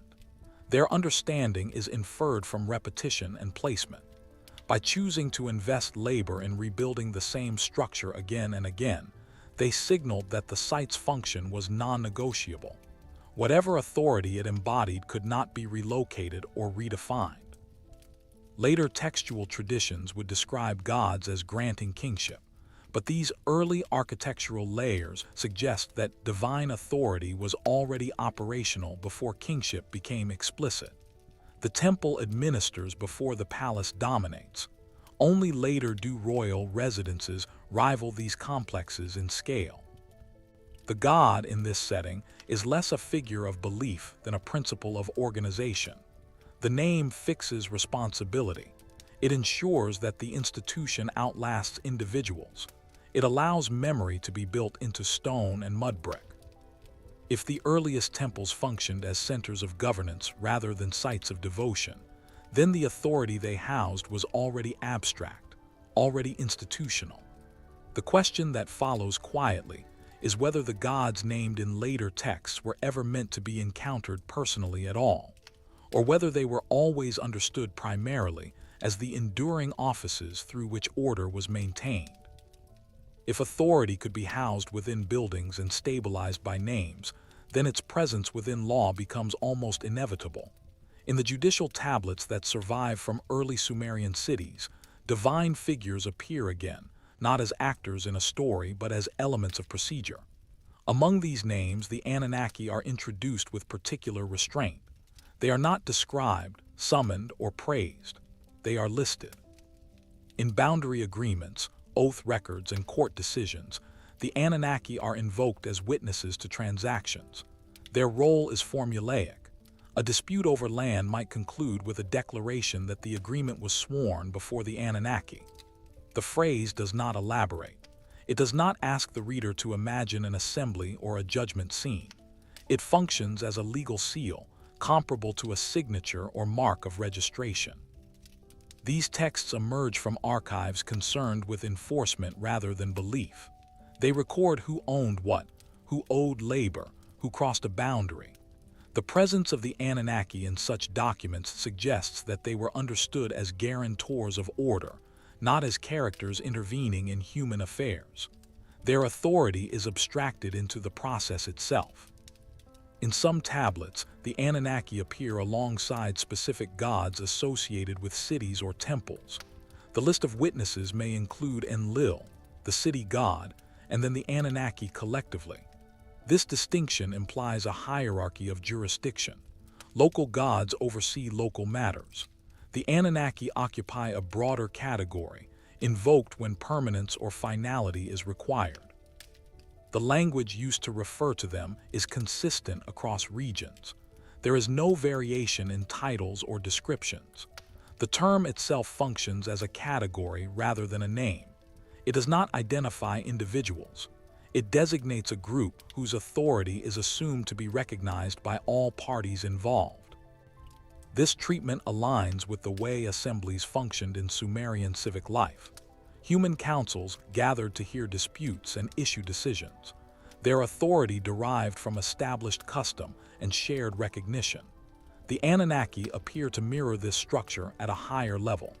They are an assembly invoked beyond the reach of any single city. Importantly, the texts do not record any instance in which the Anunnaki speak, decide, or act within the document. Their role is passive but essential. They witness. They validate. They ensure that the agreement extends beyond the immediate moment. In this sense, they function as custodians of continuity. The absence of narrative detail suggests that the scribes did not expect readers to question who the Anunnaki were or where they resided. Their legitimacy did not depend on explanation. It was embedded in the legal culture itself. To invoke them was to acknowledge a shared framework of accountability. In later literary compositions, the Anunnaki would appear in more elaborate contexts, sometimes described as judges of the underworld or members of divine councils. But in these early administrative records, such imagery is absent. The legal texts preserve an earlier mode of reference, one stripped of dramatization.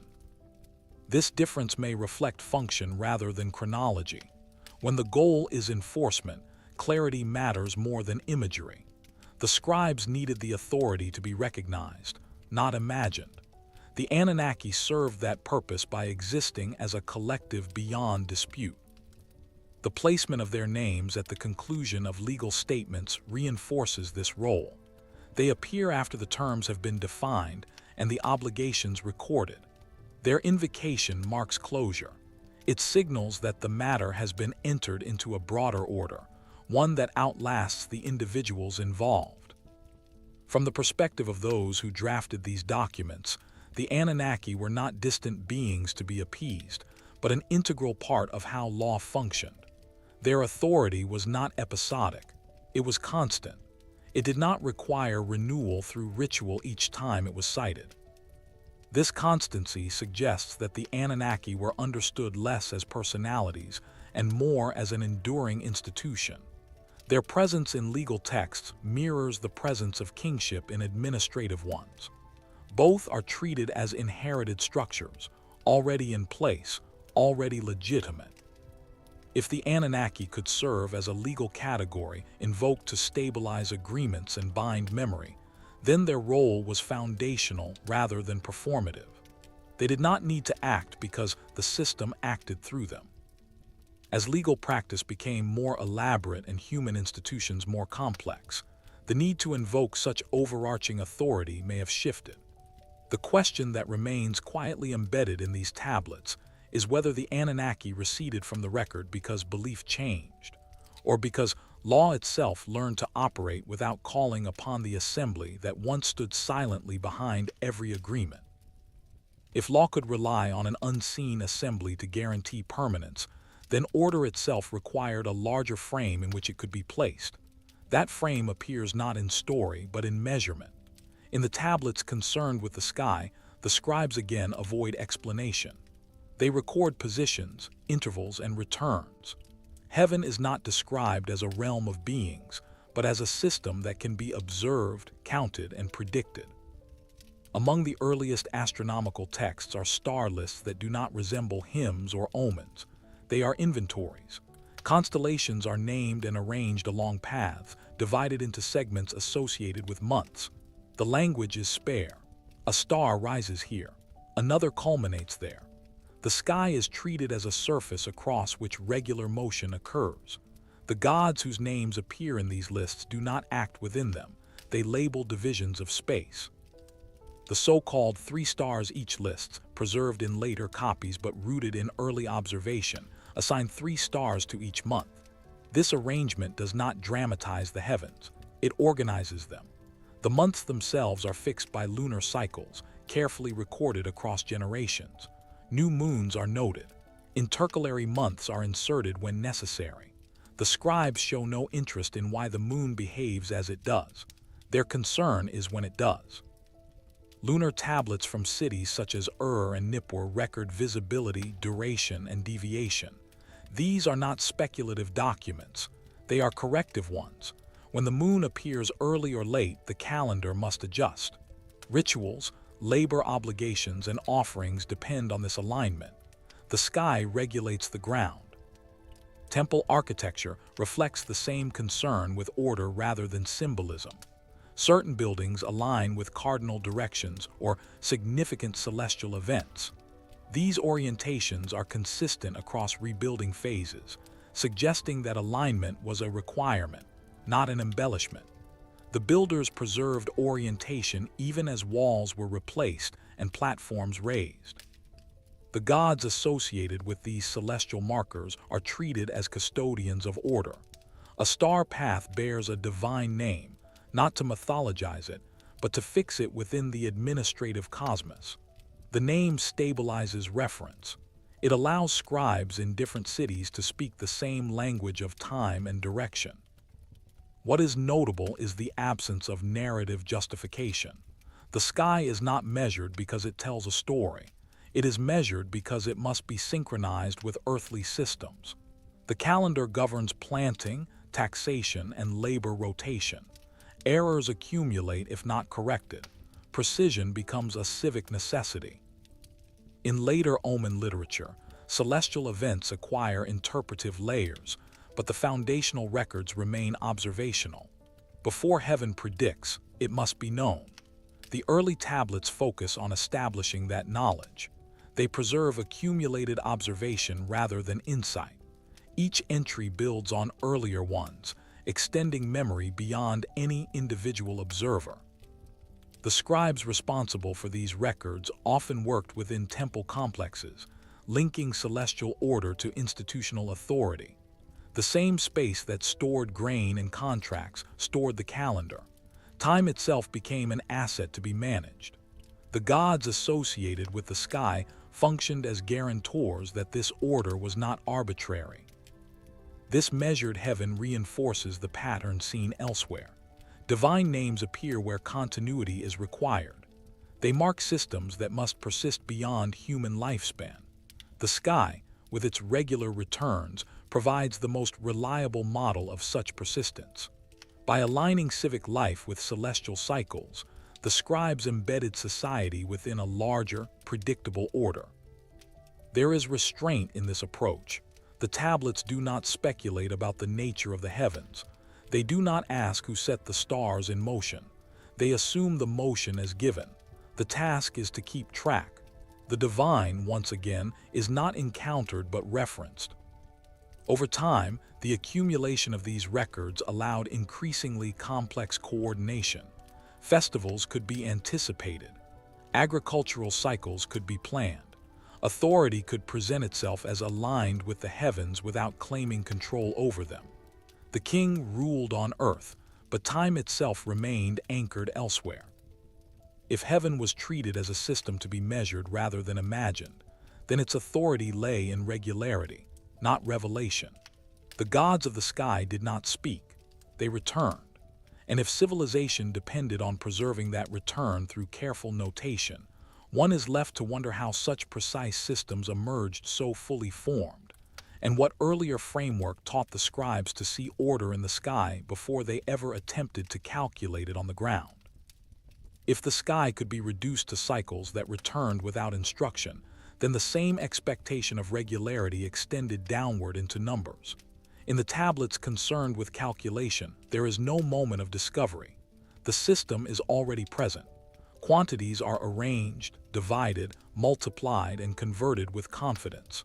The scribes do not pause to explain how these methods came to be. They apply them.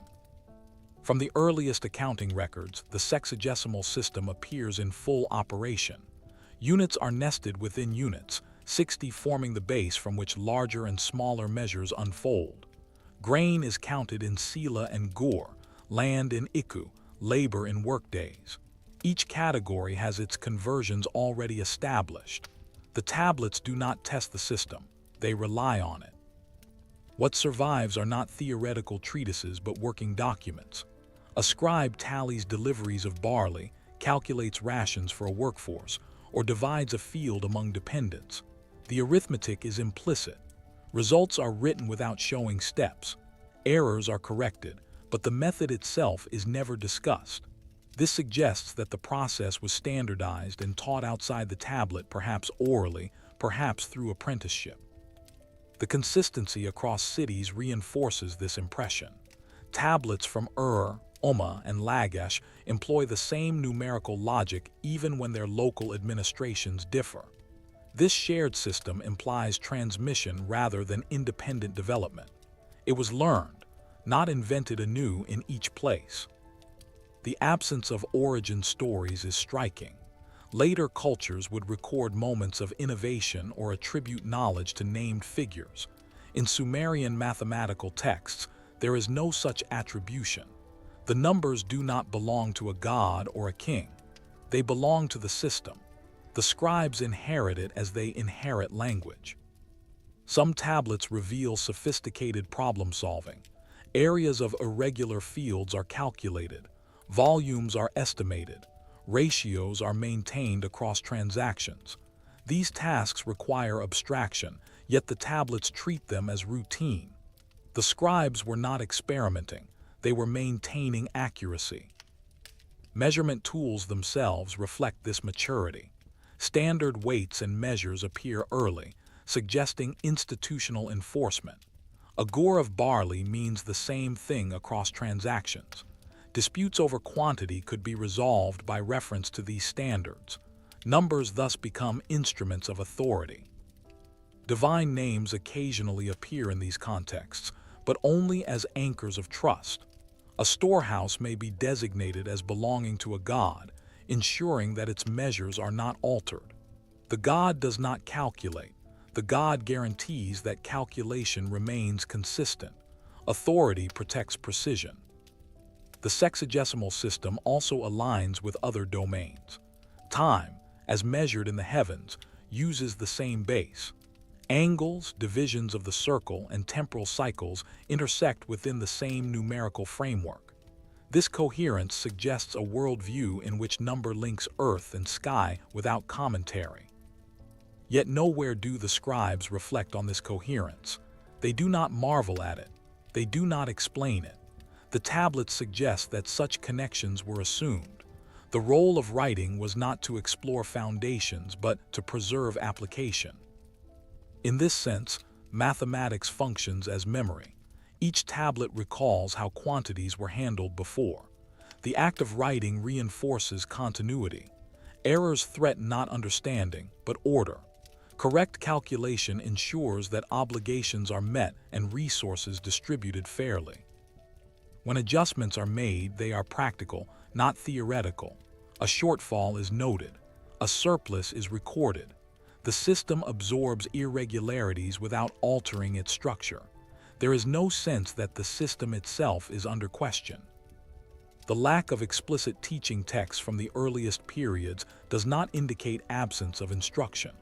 Rather, it suggests that instruction occurred within a framework already fixed. Apprentices learned by copying tablets, by observing senior scribes, by internalizing procedures that did not require justification. This inherited numerical order parallels the inherited authority seen elsewhere. Kingship descends. Law invokes assemblies. Temples preserve alignment. Numbers, too, arrive complete. They are part of the given world, not a human addition to it. As later periods introduce more complex mathematical texts, including tables of reciprocals and coefficients, the foundation remains unchanged. Innovation occurs within bounds. The base system persists. Its origin remains unaddressed. If advanced numerical methods were already embedded in the earliest administrative records, functioning without explanation, then they must have been learned from a source the tablets do not record. And if number served as a bridge between resources, labor, and time itself, one is left to ask where such a bridge was first constructed, and why its builders felt no need to describe its beginning. If numbers could be trusted to hold order without explanation, then the same expectation followed the body itself. In the medical tablets, the scribes again refrain from origin stories. Illness is approached not as intrusion or curse, but as a condition to be observed, named, and managed. The language is instructional. A symptom is noted. A procedure follows. The sequence is consistent, measured, and restrained. These tablets, recovered from sites such as Nippur and Ur, do not read as appeals to unseen forces. They read as manuals. A condition affecting the head, the skin, the stomach is identified by its visible signs. The text proceeds with steps to be taken. Ingredients are listed. Applications are specified. Time intervals are implied. The structure mirrors administrative records more closely than ritual texts. Divine names do appear, but not as recipients of prayer.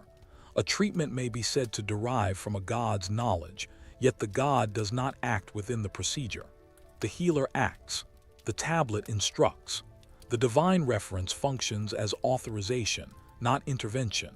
The authority behind the knowledge is acknowledged, but the execution remains human. This distinction is significant. In incantation texts, words themselves are the instrument. In these medical records, words direct action. The emphasis is on doing rather than invoking. The scribes preserve methods, not supplications. The patient's body is treated as a system that can be influenced through applied substances and techniques. The organization of the tablets reinforces this approach. Conditions are grouped by affected area or symptom. Repetition across tablets suggests standardization.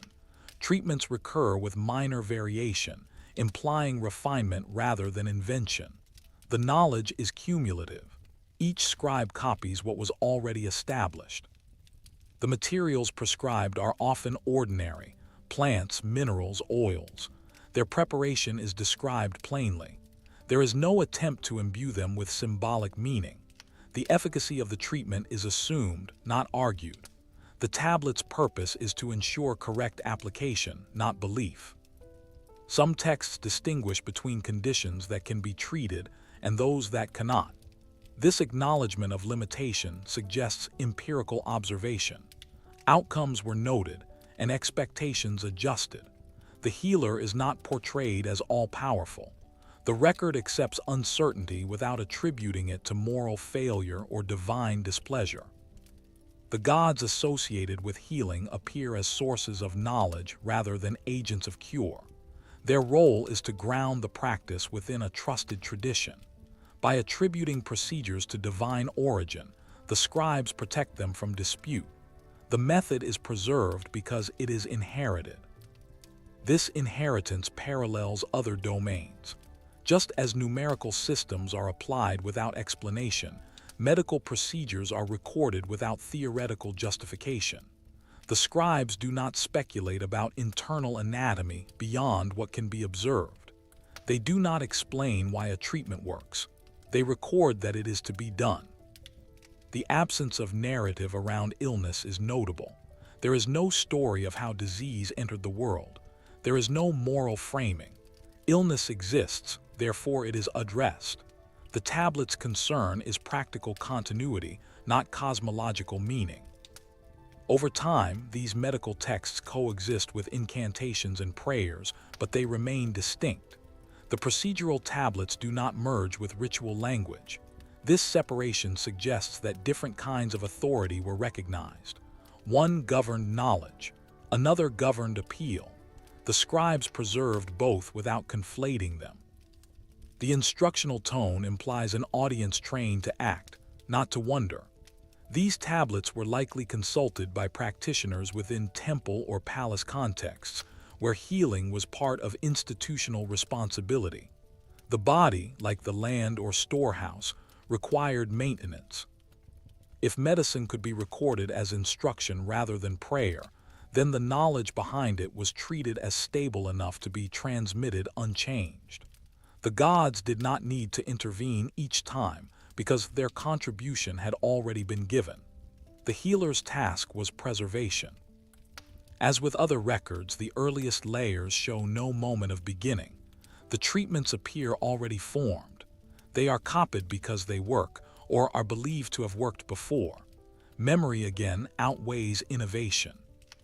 If healing knowledge was inherited as procedure rather than revelation, then its authority rested on continuity rather than miracle. And if such practical systems were attributed to divine origin only to secure their transmission, one is left to ask how many other forms of knowledge once carried that same authority before the need to invoke it quietly disappeared. If authority could fade from invocation and remain embedded in procedure, then collapse did not require explanation either. It only required accounting. In the cities along the rivers, layers of silt interrupt the continuity of brick and floor. They are not metaphors, they are deposits. At Shurapak and Kish, thick flood strata cut across occupational levels, sealing rooms, covering hearths, and flattening walls. The sequence is clear enough to be measured. These layers do not preserve panic, they preserve interruption. Beneath them, orderly arrangements of domestic space. Above them, reoccupation. The gap between is defined by sediment, not narrative. For the archaeologist, the flood is a material event. For the scribe, it becomes an entry point in time. Administrative texts that follow such layers do not dwell on the water. They attend to what comes after. Land allotments resume. Labor rosters are restored. Temples are repaired. The record does not ask why the flood occurred. It addresses what must be reestablished. In later king lists, the flood appears as a divider. Kingship is said to descend, then to cease, then to descend again. The phrasing is formal. It does not describe destruction. It marks transition. The flood functions as a boundary between regimes of order. This suggests that the event was treated less as catastrophe than as reset. The prior configuration of authority was no longer operative. A new one was required. The list does not lament what was lost. It records what was reassigned. At Shurapak, the flood layer corresponds to a sudden end of certain administrative practices. Seal impressions change. Tablet formats shift. The handwriting styles above the layer differ from those below. This implies not only rebuilding but reorganization. Knowledge persisted, but its custodians may have changed. The flood narratives that later circulate do not focus on survival alone. They emphasize instruction given beforehand and order restored afterward. The figure who survives is tasked with preservation, not escape. Objects are carried forward. Measurements are retained. The continuity that matters is bureaucratic. In this framing, the gods are not portrayed as unpredictable forces. They convene. Decisions are made. The flood is enacted as policy. This language aligns with administrative logic rather than mythic chaos. The divine assembly resembles a council authorizing systemic change. The archaeological record does not confirm deliberation, but it does confirm rupture followed by planning. Rebuilt cities show altered layouts. Defensive walls appear where none existed. Storage facilities expand. These are responses to memory, not improvisation. At Kish, the flood deposit is thinner but still present, suggesting regional variation. The record does not insist on uniform devastation. Instead, it allows for uneven impact. This nuance is preserved in the administrative tone of later texts, which adjust claims of precedence and authority accordingly. The flood becomes a reference point used to validate succession. Kingship is legitimate because it is restored, not because it is new. Authority derives from continuity across disruption. The flood marks the moment when prior claims are voided and new ones ratified. This pattern aligns with other Sumerian practices. When a temple falls into disrepair, it is rebuilt according to earlier plans. The act is described as restoration. Innovation is minimized. The flood operates similarly on a larger scale. What is absent is moral interpretation. The texts do not record the flood as punishment. They do not assign blame. The event is treated as a condition requiring response. This administrative neutrality reinforces the idea that natural forces were integrated into the same accounting framework as labor or grain. The gods' role in these accounts is procedural. They authorize the reset, then withdraw. Human agents rebuild. The divine presence legitimizes the transition without managing its details. This mirrors the role of divine attribution in medical and mathematical texts. If the flood was understood as an interruption in record rather than an end of history, then the emphasis falls on preservation across breaks. Memory becomes the medium through which order survives. The flood narratives thus serve as templates for managing collapse. They instruct future generations on how to resume, not how to mourn. The administrative mindset absorbs disaster into continuity. As layers of silt settle and cities rise again, one question remains unresolved in the record. When order is restored after such a reset, who determines which version of the past is carried forward and which is left buried beneath the flood? As the waters recede, the world reappears not as a blank slate, but as a carefully organized landscape, already measured, counted, and named. The post-flood king list reflects this new order. Where earlier entries ascribed reigns of unimaginable length to figures whose presence preceded humanity, the records after the flood shift their emphasis. The kings now rule in years that are plausible, their authority bounded, and the presence of the gods recedes. The divine becomes a backdrop to human administration rather than the central actor. The revisions are subtle yet consistent. Tablets from Nippur and Ur reveal that the sequence of rulers is preserved, but the extraordinary reigns shrink, and the focus moves towards cities, offices, and the execution of civic duties. The gods are still named. Their favor legitimizes authority, but they no longer intercede directly in day-to-day governance. Instead, they appear as guarantors of continuity, ensuring that human institutions operate in alignment with divine precedent. This transition is evident in the administrative framing of the lists. Each post-flood king is linked with a city and its responsibilities, supervising canals, maintaining temple stores, adjudicating disputes. The tablets emphasize actions and obligations. The scribe records who performed which function and for how long, rather than attributing events to divine whim. Authority is grounded in practice. Material evidence supports this textual shift. Excavations in Uruk and Kish reveal continuity of temple rebuilding and city planning, but there is a marked change in emphasis.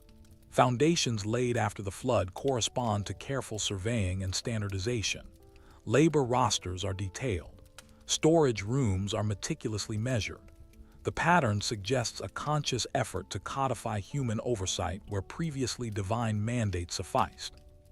The gods' role is preserved in reference, but their agency is largely symbolic. Interestingly, the king list itself becomes an instrument of memory.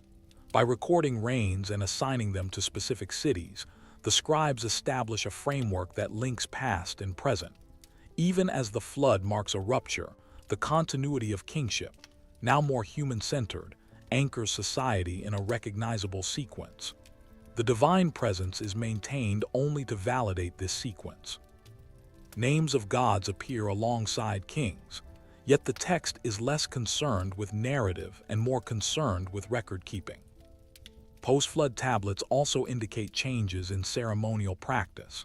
Offerings to deities continue, but the list suggests that such rituals are formal obligations rather than acts of direct negotiation with supernatural forces.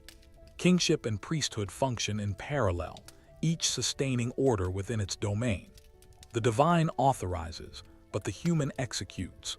This balance preserves institutional stability while recognizing the inherited authority of gods. The scribe's hand is evident in these records. The care taken to note years, cities, and administrative duties mirrors the precision seen in accounting, astronomy, and medical tablets. Each entry ensures that the past is legible to the present. Memory becomes the mechanism by which order survives.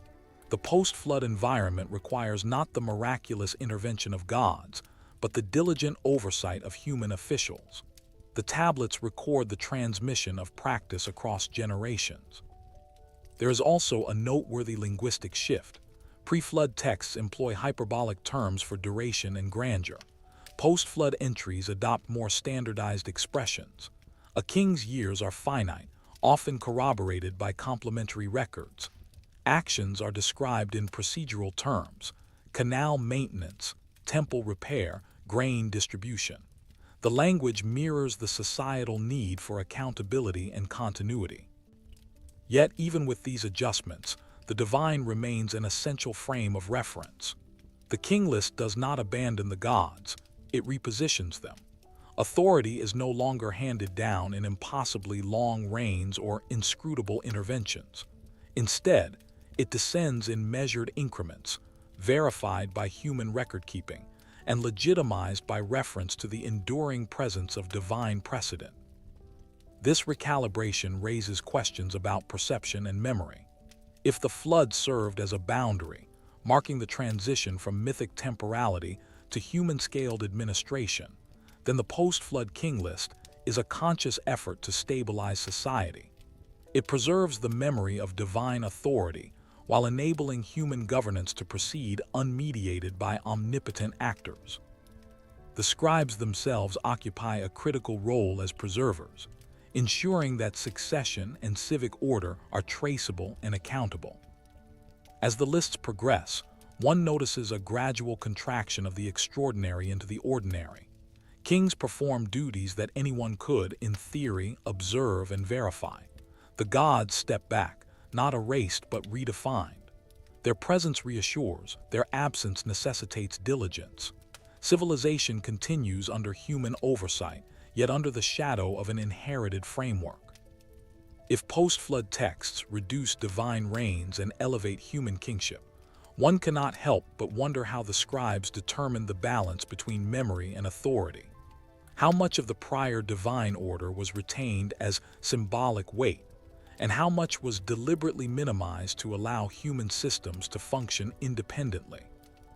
As human kingship becomes the primary locus of authority, the king list reflects a subtle but persistent contraction in power. Reigns that once spanned thousands of years begin to shorten dramatically, first into centuries, then decades, and eventually into periods that can be observed within the lifetime of a single witness. The shift is not abrupt. It is measured, deliberate, and consistent across cities, suggesting an administrative awareness of the change. The gods, once implicit guarantors of authority, recede quietly, leaving human institutions to bear the responsibility of continuity. The statistical evidence is striking.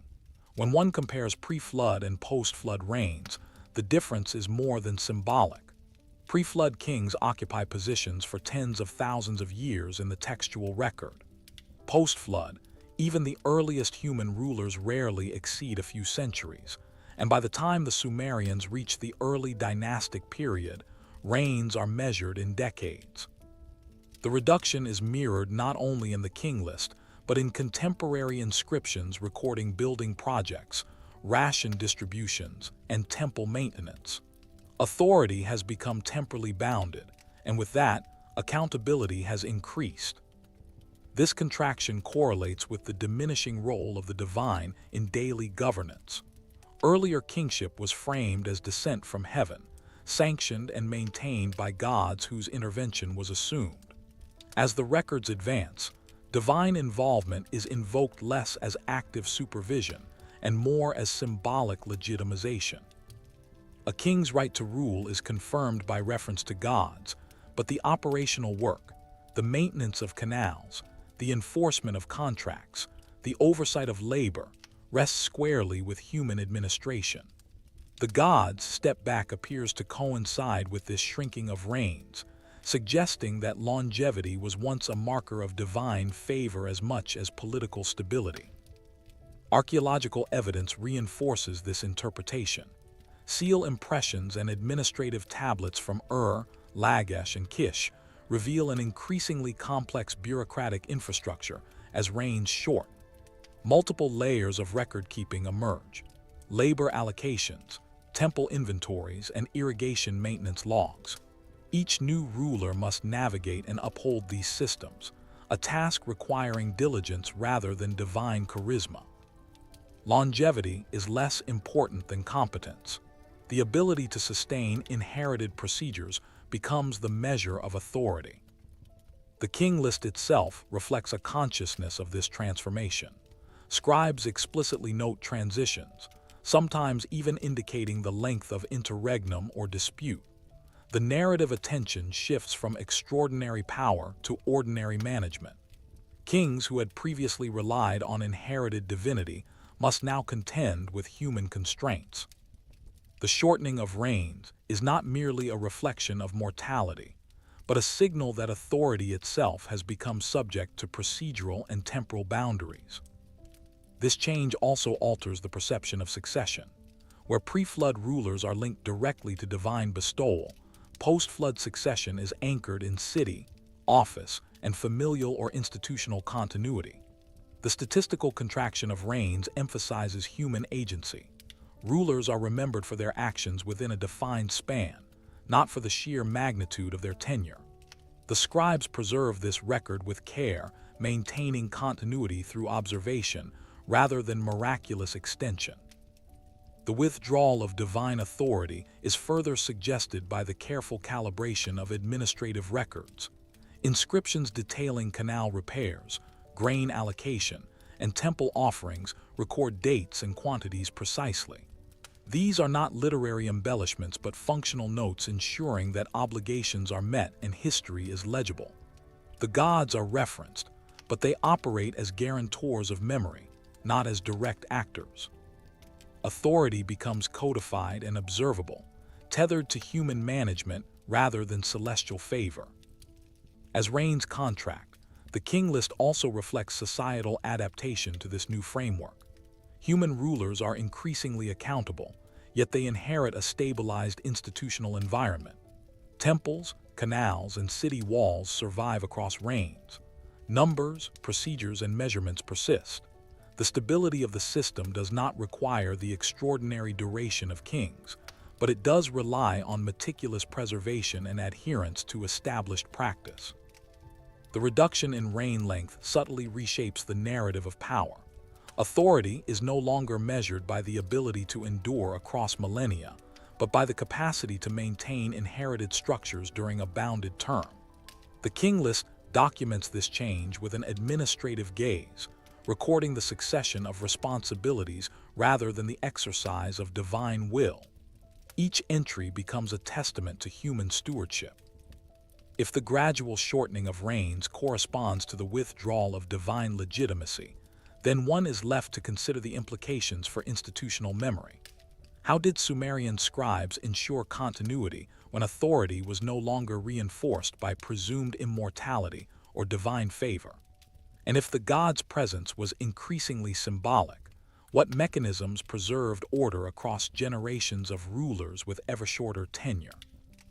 As kings, reigns shortened, and human administration became the prevailing measure of order, the gods themselves seem to have stepped back, not vanishing, but assuming a different function within the bureaucratic apparatus.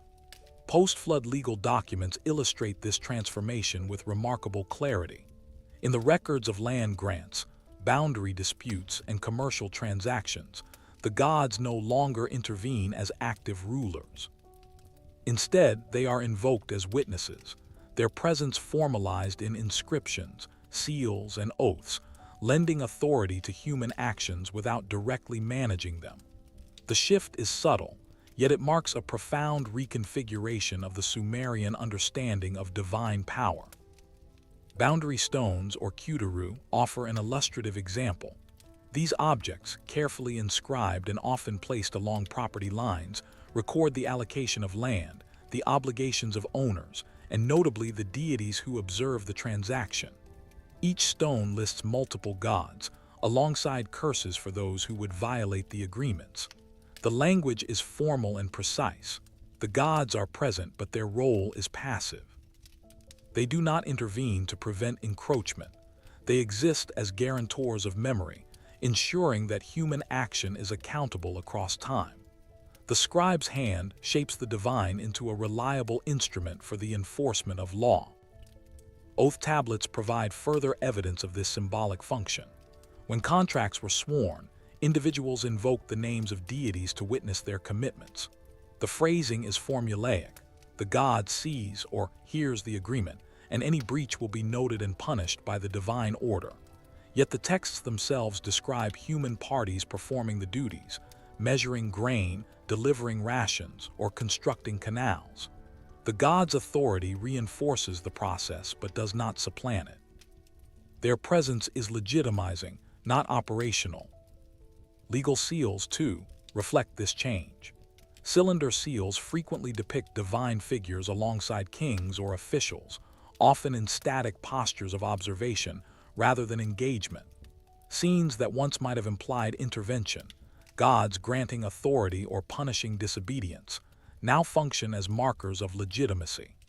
The imagery complements the written record, providing a visual testament to the idea that divine witness secures human administration without disrupting it. The implications for governance are significant. By shifting the gods to the role of observers, the Sumerians created a system in which human responsibility could be maintained without constant divine mediation. Kings and officials remained accountable, yet the presence of deities ensured that decisions were framed within a culturally sanctioned order. Authority became observable, verifiable, and recordable. Continuity depended less on supernatural enforcement and more on the meticulous preservation of transactions and commitments. The textual evidence reinforces this perspective. In later administrative tablets from Ur and Lagesh, deities appear in the opening formulas of legal documents, often alongside standard dating and city identifiers. The notation of divine witness accompanies the assignment of labor, the measurement of rations, and the transfer of property. Their inclusion formalizes the act. It does not narrate intervention. Gods are recorded in lists, just as kings or officials are, their presence integrated into the bureaucratic mechanism. This reframing extends to disputes and adjudication. When conflicts arose, legal proceedings invoked the gods as impartial arbiters of memory, not as participants in deliberation. Oaths taken in their names were meant to bind human actors, ensuring fidelity to prior commitments. The language of enforcement emphasizes observation and consequence rather than active engagement. The divine becomes a stabilizing reference, a guarantee of institutional continuity. Archaeological context supports this textual pattern. Boundary stones are discovered embedded in city layouts, often marking inherited land divisions that survive generations. Seal impressions on tablets provide consistency across regions and administrations. The repeated invocation of deities demonstrates that symbolic presence was standardized, codified, and expected, reflecting a society attuned to order and record rather than interventionist power. The transformation is gradual yet discernible. Where pre-flood texts suggest direct divine rulership or the extraordinary length of reigns as evidence of favor, post-flood law treats the gods as part of the documentation framework. Authority resides with human officials, while the gods function as observers whose recognition validates memory. In this sense, the divine becomes inseparable from the act of recording, linking ritual, law, and administration. The king list and related administrative records complement this development. As human authority solidifies, the gods' role is increasingly ceremonial and symbolic. They remain crucial to the legitimization of rulers and actions, but are no longer credited with daily management. Their witness preserves continuity across generations, reinforcing inherited structures rather than dictating new ones. This shift raises a subtle but enduring question. If the gods' presence was intended to guarantee accountability without direct action, how did the Sumerians calibrate the balance between symbolic observation and human enforcement? And how did this evolving conception of divine witness shape the long-term stability of a civilization in which memory, rather than intervention, maintained order? The transition from divine rulers to symbolic witnesses left a tangible imprint on the material record. Where once kings and gods might have been commemorated through monumental inscriptions, temple reliefs, or city walls, the post-flood Sumerians relied increasingly on clay tablets to preserve the continuity of knowledge. These small, portable objects became the repositories of memory, holding administrative records, legal judgments, and even historical accounts that had once been the domain of epic monuments. In this shift, one can observe a subtle recalibration of permanence. Authority and history were no longer projected into grand architecture, but encoded into objects that could be stored, copied, and transmitted across generations. The archives themselves, recovered from sites such as Nippur, Ur, and Lagesh, reveal an extraordinary density of information. Thousands of tablets, some no larger than a hand, record transactions, temple inventories, and correspondence between officials. Within these records, references to divine authority and pre-flood kings are meticulously noted, often in the same administrative context as grain allocations or labor assignments. Unlike monumental inscriptions, which are publicly displayed and oriented towards ceremonial recognition, these tablets functioned as working tools for governance. They carry the memory of both human and divine actors, but the emphasis is on continuity and fidelity rather than spectacle. This archival approach may reflect the Sumerians' understanding of permanence. Stone monuments endure physically, but are vulnerable to decay, conquest, or deliberate erasure. Tablets, while fragile, could be duplicated, archived, and retrieved as needed. Clay allowed scribes to inscribe both numeric and textual information with precision, preserving sequences, dates, and quantities that monumental reliefs could not reliably convey. In this way, divine history and administrative memory were safeguarded not by grandeur but by meticulous record-keeping, enabling the transmission of complex systems of authority across shifting political landscapes. The textual content of these tablets underscores their functional design. Historical entries, such as lists of pre-flood rulers, are embedded within otherwise routine records, temple offerings, ration distributions, or labor assignments. The names of gods and kings are recorded alongside human participants, each referenced with exactness. The emphasis is on observation and preservation. The tablet acts as both witness and archive. Unlike a temple wall, which might celebrate a ruler's accomplishments or a deity's favor, the clay tablet ensures that information remains actionable and retrievable. The scribe's intent appears to have been practical: to maintain order, to codify precedent, and to preserve institutional memory. Archaeological comparison between monumental inscriptions and tablet archives illuminates this transition further.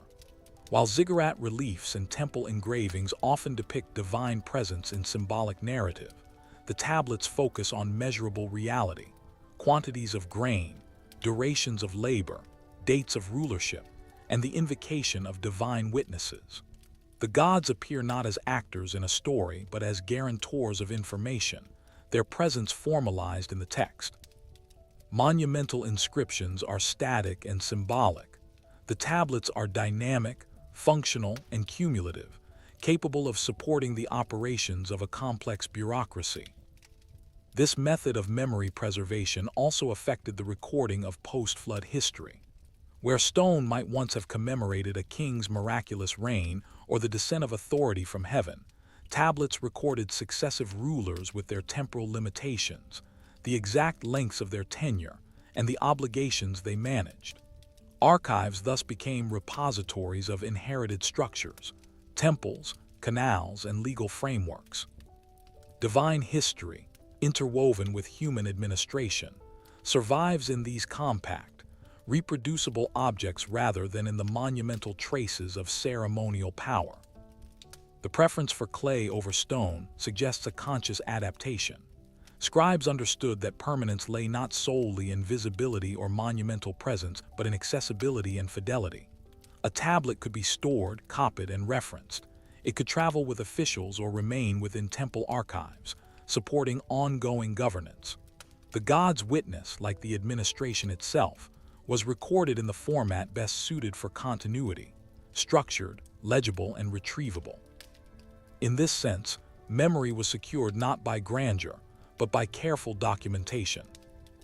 As one examines these archives, it becomes evident that the Sumerians treated clay as a medium of inheritance. Knowledge, authority, and divine history were preserved through repeated notation, rather than public display. The inscriptions endure because they were practical, because they were used, and because they were preserved through ritualized copying and archival care. The monumental narrative recedes, administrative fidelity advances. The tablet becomes a tool of memory, of governance, and of cultural continuity. Yet this shift raises a quiet question. If divine and human authority were primarily encoded in portable records rather than in enduring monuments, how did Sumerians reconcile the need for public recognition of power with the necessity of archival continuity? And how might this choice have shaped the perception of gods and kings for those who encountered only the stored memory, rather than the ceremonial display? As the Sumerians transitioned from direct divine rulership to a system in which gods acted as witnesses rather than active governors, a subtle recalibration of authority can be observed in distant regions during roughly the same period. In early Egypt, for instance, The consolidation of kingship during the pre-dynastic and early dynastic periods shows rulers increasingly assuming centralized administrative control, while references to deities in inscriptions often emphasize ceremonial recognition rather than direct intervention in governance. Similarly, in the cities of the Indus Valley, material culture suggests the emergence of organized urban centers with standardized weights, measures, and civic planning. Yet there is little evidence of rulers depicted as intermediaries of active divine will. These parallels, though chronological rather than causal, highlight a broader pattern. Civilizations appear to have shifted toward human-centered administration while maintaining symbolic divine authority. The Egyptian context provides a particularly instructive example. Early hieroglyphic records from cemetery inscriptions and temple walls frequently invoke deities to sanction rulership or bless agricultural and ritual activities. Pharaohs are depicted alongside gods in formal poses, their authority reinforced visually and ritually. Yet administrative documents, when examined closely, show that the pharaoh's edicts, resource allocations, and labor organization were managed by human officials. The gods are present, but primarily as legitimizing agents. The operational work of governance is performed by humans. The similarity to post-flood Sumer is striking. Both societies preserved divine authority symbolically while delegating practical administration to earthly agents, suggesting an evolving understanding of power as codified, observable, and accountable. In the Indus Valley, urban planning and civic regulation reveal a comparable tendency toward structured human oversight. The uniformity of brick sizes, drainage systems, and standardized weights implies a shared administrative logic, yet there is a conspicuous absence of explicit divine rulers in the material record. Seals and figurines include symbolic or possibly ritual elements, but they do not convey narratives of gods directly intervening in human affairs. Authority is exercised through standardized systems rather than personal or supernatural command. The presence of symbolic or religious markers may have reinforced compliance or ritual observance, but the mechanisms of urban management rely on recorded procedures, much like the clay tablet archives of Sumer. Chronological studies indicate that these developments unfolded within overlapping centuries, suggesting that the human experience of organizing society, rather than divine intervention, became increasingly central to maintaining order. In Sumer, the reduction of godly reigns in the king list coincides with the proliferation of legal texts, administrative tablets, and temple archives. In Egypt, pharaohs consolidated control while ritual and symbolic recognition of gods persisted. In the Indus Valley, urban planners executed complex civic projects under implied authority rather than overt divine command. While no direct connection or diffusion is asserted, the echoes are notable. Across regions, societies seem to have converged on models in which divine presence functions to support memory and legitimacy rather than dictate action. Material evidence reinforces this observation. Sumerian clay tablets, Egyptian temple inscriptions, and Indus seals all encode authority in ways that prioritize continuity, observation, and record-keeping. In Sumer, gods are invoked as witnesses on oath tablets and boundary stones. In Egypt, deities appear alongside inscriptions regulating temple offerings or marking funerary rituals. In the Indus Valley, symbolic motifs on seals may indicate sanctioned practices or ritualized recognition without implying divine intervention. Across these disparate cultures, authority increasingly relies on documentation, replication, and codification, integrating symbolic recognition with administrative precision. These parallels also extend to the treatment of historical memory.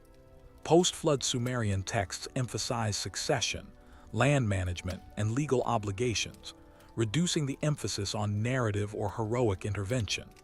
Similarly, early Egyptian records document lineage, resource distribution, and ritual obligations, often relegating divine figures to ceremonial witness roles. Indus urban layouts preserve civic order and resource management, yet leave symbolic motifs as enduring references to authority. In all cases, the divine is present, but as a stabilizing instrument for human action rather than as a directing force. This pattern of symbolic rather than active divinity invites reflection on the conceptual frameworks that emerged across these early civilizations. Authority became measurable, observable, and recordable, with divine sanction woven into the apparatus of memory and governance rather than imposed through intervention. Gods remained central to cultural understanding, but their function shifted. They were embedded within institutional processes, present to witness, to guarantee fidelity, and to formalize continuity. The Sumerian model, preserved in clay tablets and administrative archives, appears to have parallels in other contemporary cultures, suggesting a convergent evolution in the ways early civilizations mediated divine and human authority. Yet these echoes also leave open a delicate question. If multiple societies independently adopted systems where divine presence supports human administration without direct interference, what does this imply about the underlying principles of governance and memory in early urban civilizations? Could the Sumerian experience of recording divine witnesses in clay be part of a broader, shared understanding of authority? Or does it reflect a unique adaptation to the challenges of preserving continuity in a rapidly complexifying society? In the later stages of Sumerian textual production, a subtle yet unmistakable change appears within the archives. The meticulous precision of administrative records, once so focused on delineating divine involvement in governance, begins to give way to a form of writing that acknowledges the gods only in reference to what came before. Tablets from the Isin-Larsa and later Babylonian periods show a shift. Rather than listing duties, rations, or legal witness statements, they often preface entries with phrases such as "when the gods were on the earth," or "in the days before the kingship descended." The gods are no longer active participants. They are markers in time, reference points for memory, but increasingly opaque in their functions. The texts do not attempt to clarify who they were or what authority they exercised. They exist as placeholders for an earlier order, a period treated as foundational but no longer administratively operative. This transformation is not abrupt, but gradual. Early records had carefully named deities alongside human officials, specifying responsibilities and expected behaviors. By contrast, the late-period compositions rarely enumerate these roles, instead alluding to a distant epoch of divine presence.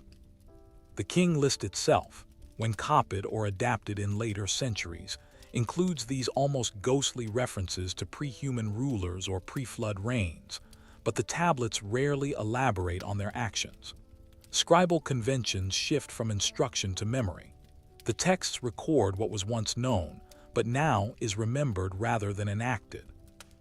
This change suggests that the divine was being repurposed within a framework of cultural inheritance, transformed into a symbol of order that no longer demanded detailed explanation. Archaeological evidence supports this observation.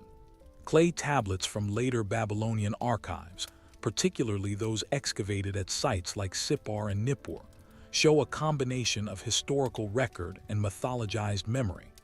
Some tablets are clearly administrative, yet the opening lines situate the human actors within a chronological framework defined by the gods' prior presence. Others, seemingly narrative, preserve the style of lists and enumerations characteristic of earlier bureaucratic practice, but the content has been abstracted into generalized references. The gods are invoked as temporal markers, much like a calendar of institutional memory, rather than as active arbiters of human affairs. Their presence structures the historical record, yet no longer guides human conduct directly. The transition also reveals something about the scribes themselves. The careful notation of pre-human reigns and earlier divine acts indicates that they perceived value in preserving continuity, even when the specifics were no longer understood.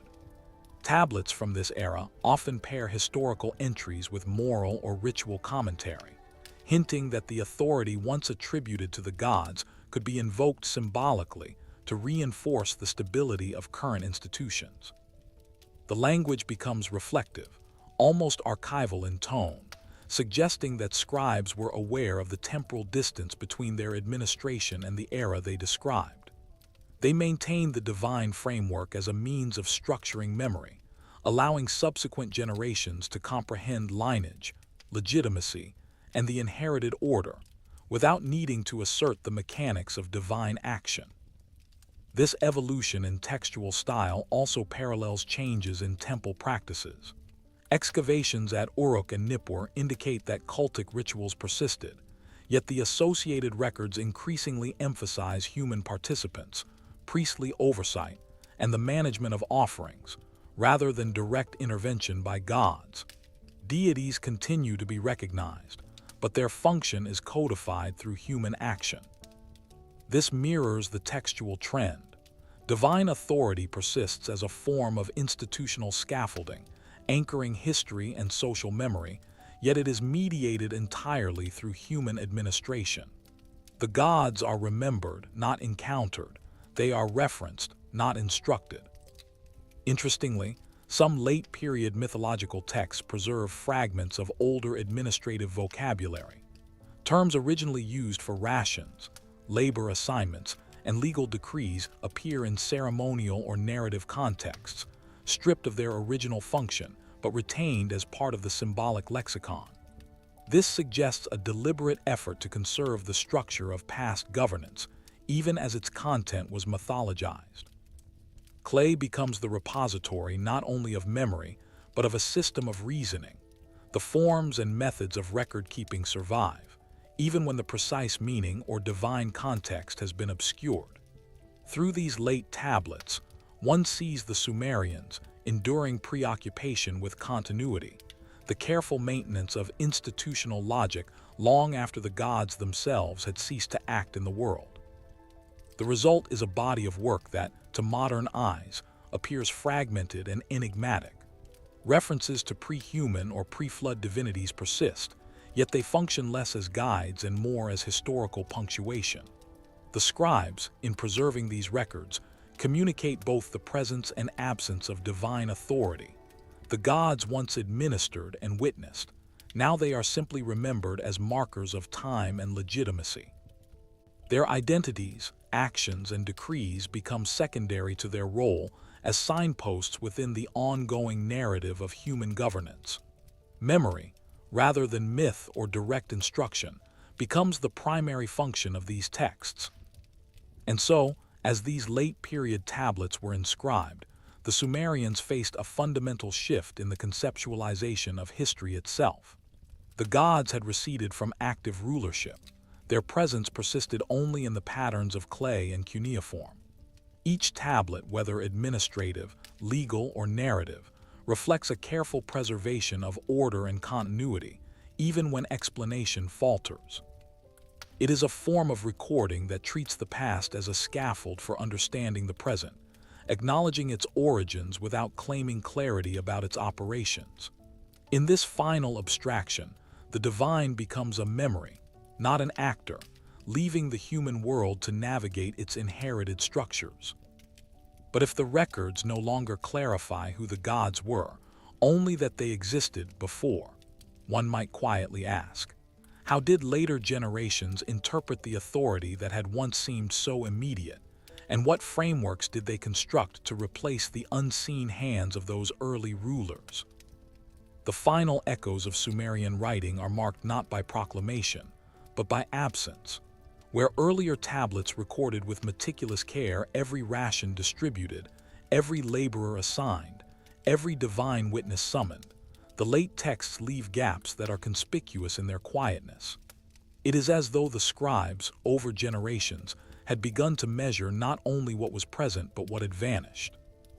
In the archives of Nippur, and Babylon, one observes that the precision of administration gradually recedes, replaced by narrative fragments that speak of eras before human kings, before known temples, and before gods acted in discernible ways. These gaps are not careless omissions. They are the deliberate retention of silence, the acknowledgement that some aspects of authority, of cosmic ordering, were no longer present to be listed or codified. Comparing early and late records, the contrast is striking. A temple ration tablet from the early dynastic period itemizes not only the amounts of grain allotted to priests, but also the specific deity to whom the allocation is dedicated. Labor rosters specify workers, shifts, and the supervising official, often with a note invoking divine sanction. By the time of the later Old Babylonian texts, many of these operational details have been replaced by generalized statements. Gods are no longer invoked to authorize daily work. The language speaks in terms of inheritance, legacy, or foundational precedent. It is as though the human world has assumed the administrative responsibilities once credited to divine agents, leaving only a faint trace of the old celestial authority. Archaeological evidence underscores this transition. Excavations of late-period administrative archives reveal that many tablets are copies of older inscriptions, yet the sections detailing procedural or logistical authority are abridged. Certain formulas, once repeated for legal or ceremonial precision, appear only sporadically, sometimes reduced to a single phrase indicating the period when the gods were on the earth. These remnants, preserved in clay, suggest that the scribes were consciously curating a memory, emphasizing continuity rather than operational clarity. The gods, once active participants in governance, have been distilled into markers of chronological and moral structure, their specific roles no longer necessary for the functioning of human institutions. The absence extends beyond administrative documentation into historiography and narrative. Chronicles, mythologized accounts, and king lists compiled in the late period often begin with references to an era of divine oversight, but proceed without detailing divine action. The pre-flood kings and their extraordinarily long reigns are noted, yet the texts offer no mechanism for these durations or explanations for their authority. The scribes record names and sequences, sometimes including parentage or city associations, but the functional logic that guided early record-keeping is absent. In essence, the narrative becomes a scaffold of memory, a way to preserve order and succession without asserting control over the elements of life once ascribed to the gods. This shift in record-keeping also illuminates the broader Sumerian approach to authority. The act of writing itself preserves legitimacy, but it does so increasingly through abstraction. The transition from operational details to symbolic remembrance indicates that governance had moved from being perceived as divinely administered to being inherently human, yet framed within inherited structures. Administrative silences, therefore, are not voids but deliberate spaces that allow subsequent generations to interpret, manage, and claim authority without depending on the immediate presence of the divine. In this way, the silence becomes a form of evidence, a reflection of societal transition, and a witness to the shifting balance between divine and human oversight. Intriguingly, these absences are not uniform. Some regions and institutions retain more detail than others, suggesting local variations in how much of the old administrative framework was still regarded as necessary or sacred. In Uruk, for example, certain temple tablets continue to enumerate offerings and assign duties with precision, yet even here the direct participation of gods in day-to-day decision-making is implied rather than explicit. In Nippur, archives demonstrate a preference for lists of precepts, regulations, or historical summaries without operational annotation. These regional differences imply that the perception of divine authority was both temporal and spatially contingent, reflecting local practices and interpretations of inherited tradition. Even in the material form of the records, the shift is evident. Early tablets were robust, designed for repeated consultation, often stored in dedicated temple archives. Later narrative-only texts are thinner, fragmentary, and more portable, perhaps reflecting a change in their function from active administrative reference to archival memory. The shift from detailed, procedural tablets to more ephemeral narrative fragments mirrors the conceptual change in authority itself. Gods and early kings are preserved in memory, their operational influence receding into historical abstraction. Clay, in this sense, becomes both a vessel and a record of absence, capturing not only what was present but what is intentionally unrecorded. As the Sumerians approached the end of their textual tradition, the conscious retention of silence signals a profound shift in the conceptual framework of governance and memory. By measuring what is no longer written, scholars can trace the withdrawal of the divine from active oversight and the rise of human-mediated authority as the primary operational force in society. Administrative, judicial, and ritual practices continue, yet they are increasingly informed by precedent and symbolic reference rather than the immediate will of gods. The texts themselves, through their omissions and generalizations, emphasize inheritance, continuity, and the preservation of order, rather than instruction or enforcement. And so, the investigation concludes in quiet reflection. When the records no longer explain who the gods were or how they acted, when only memory, sequence, and inherited order remain, what do these silences reveal about the ways humans reconstructed authority, legitimacy, and history in the absence of the divine presence that once directed them?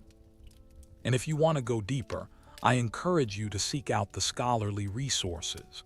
Read the texts in the electronic text corpus of Sumerian literature. Explore the translations of the wisdom literature. Look at the archaeological evidence.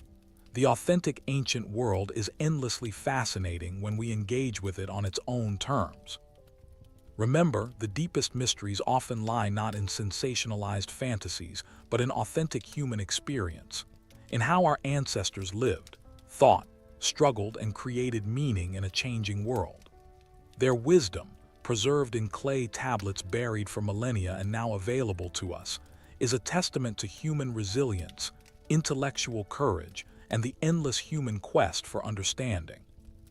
Until next time, may your path through history's deepest mysteries be illuminated by curiosity, guided by critical thinking, and enriched by authentic wonder. The gods may have departed, but the human spirit, questioning, creating, meaning-making, persists across the millennia. Sweet dreams wherever you are in the world. And remember, the clay tablets are still here, waiting to tell their stories to anyone willing to listen carefully to what they actually say.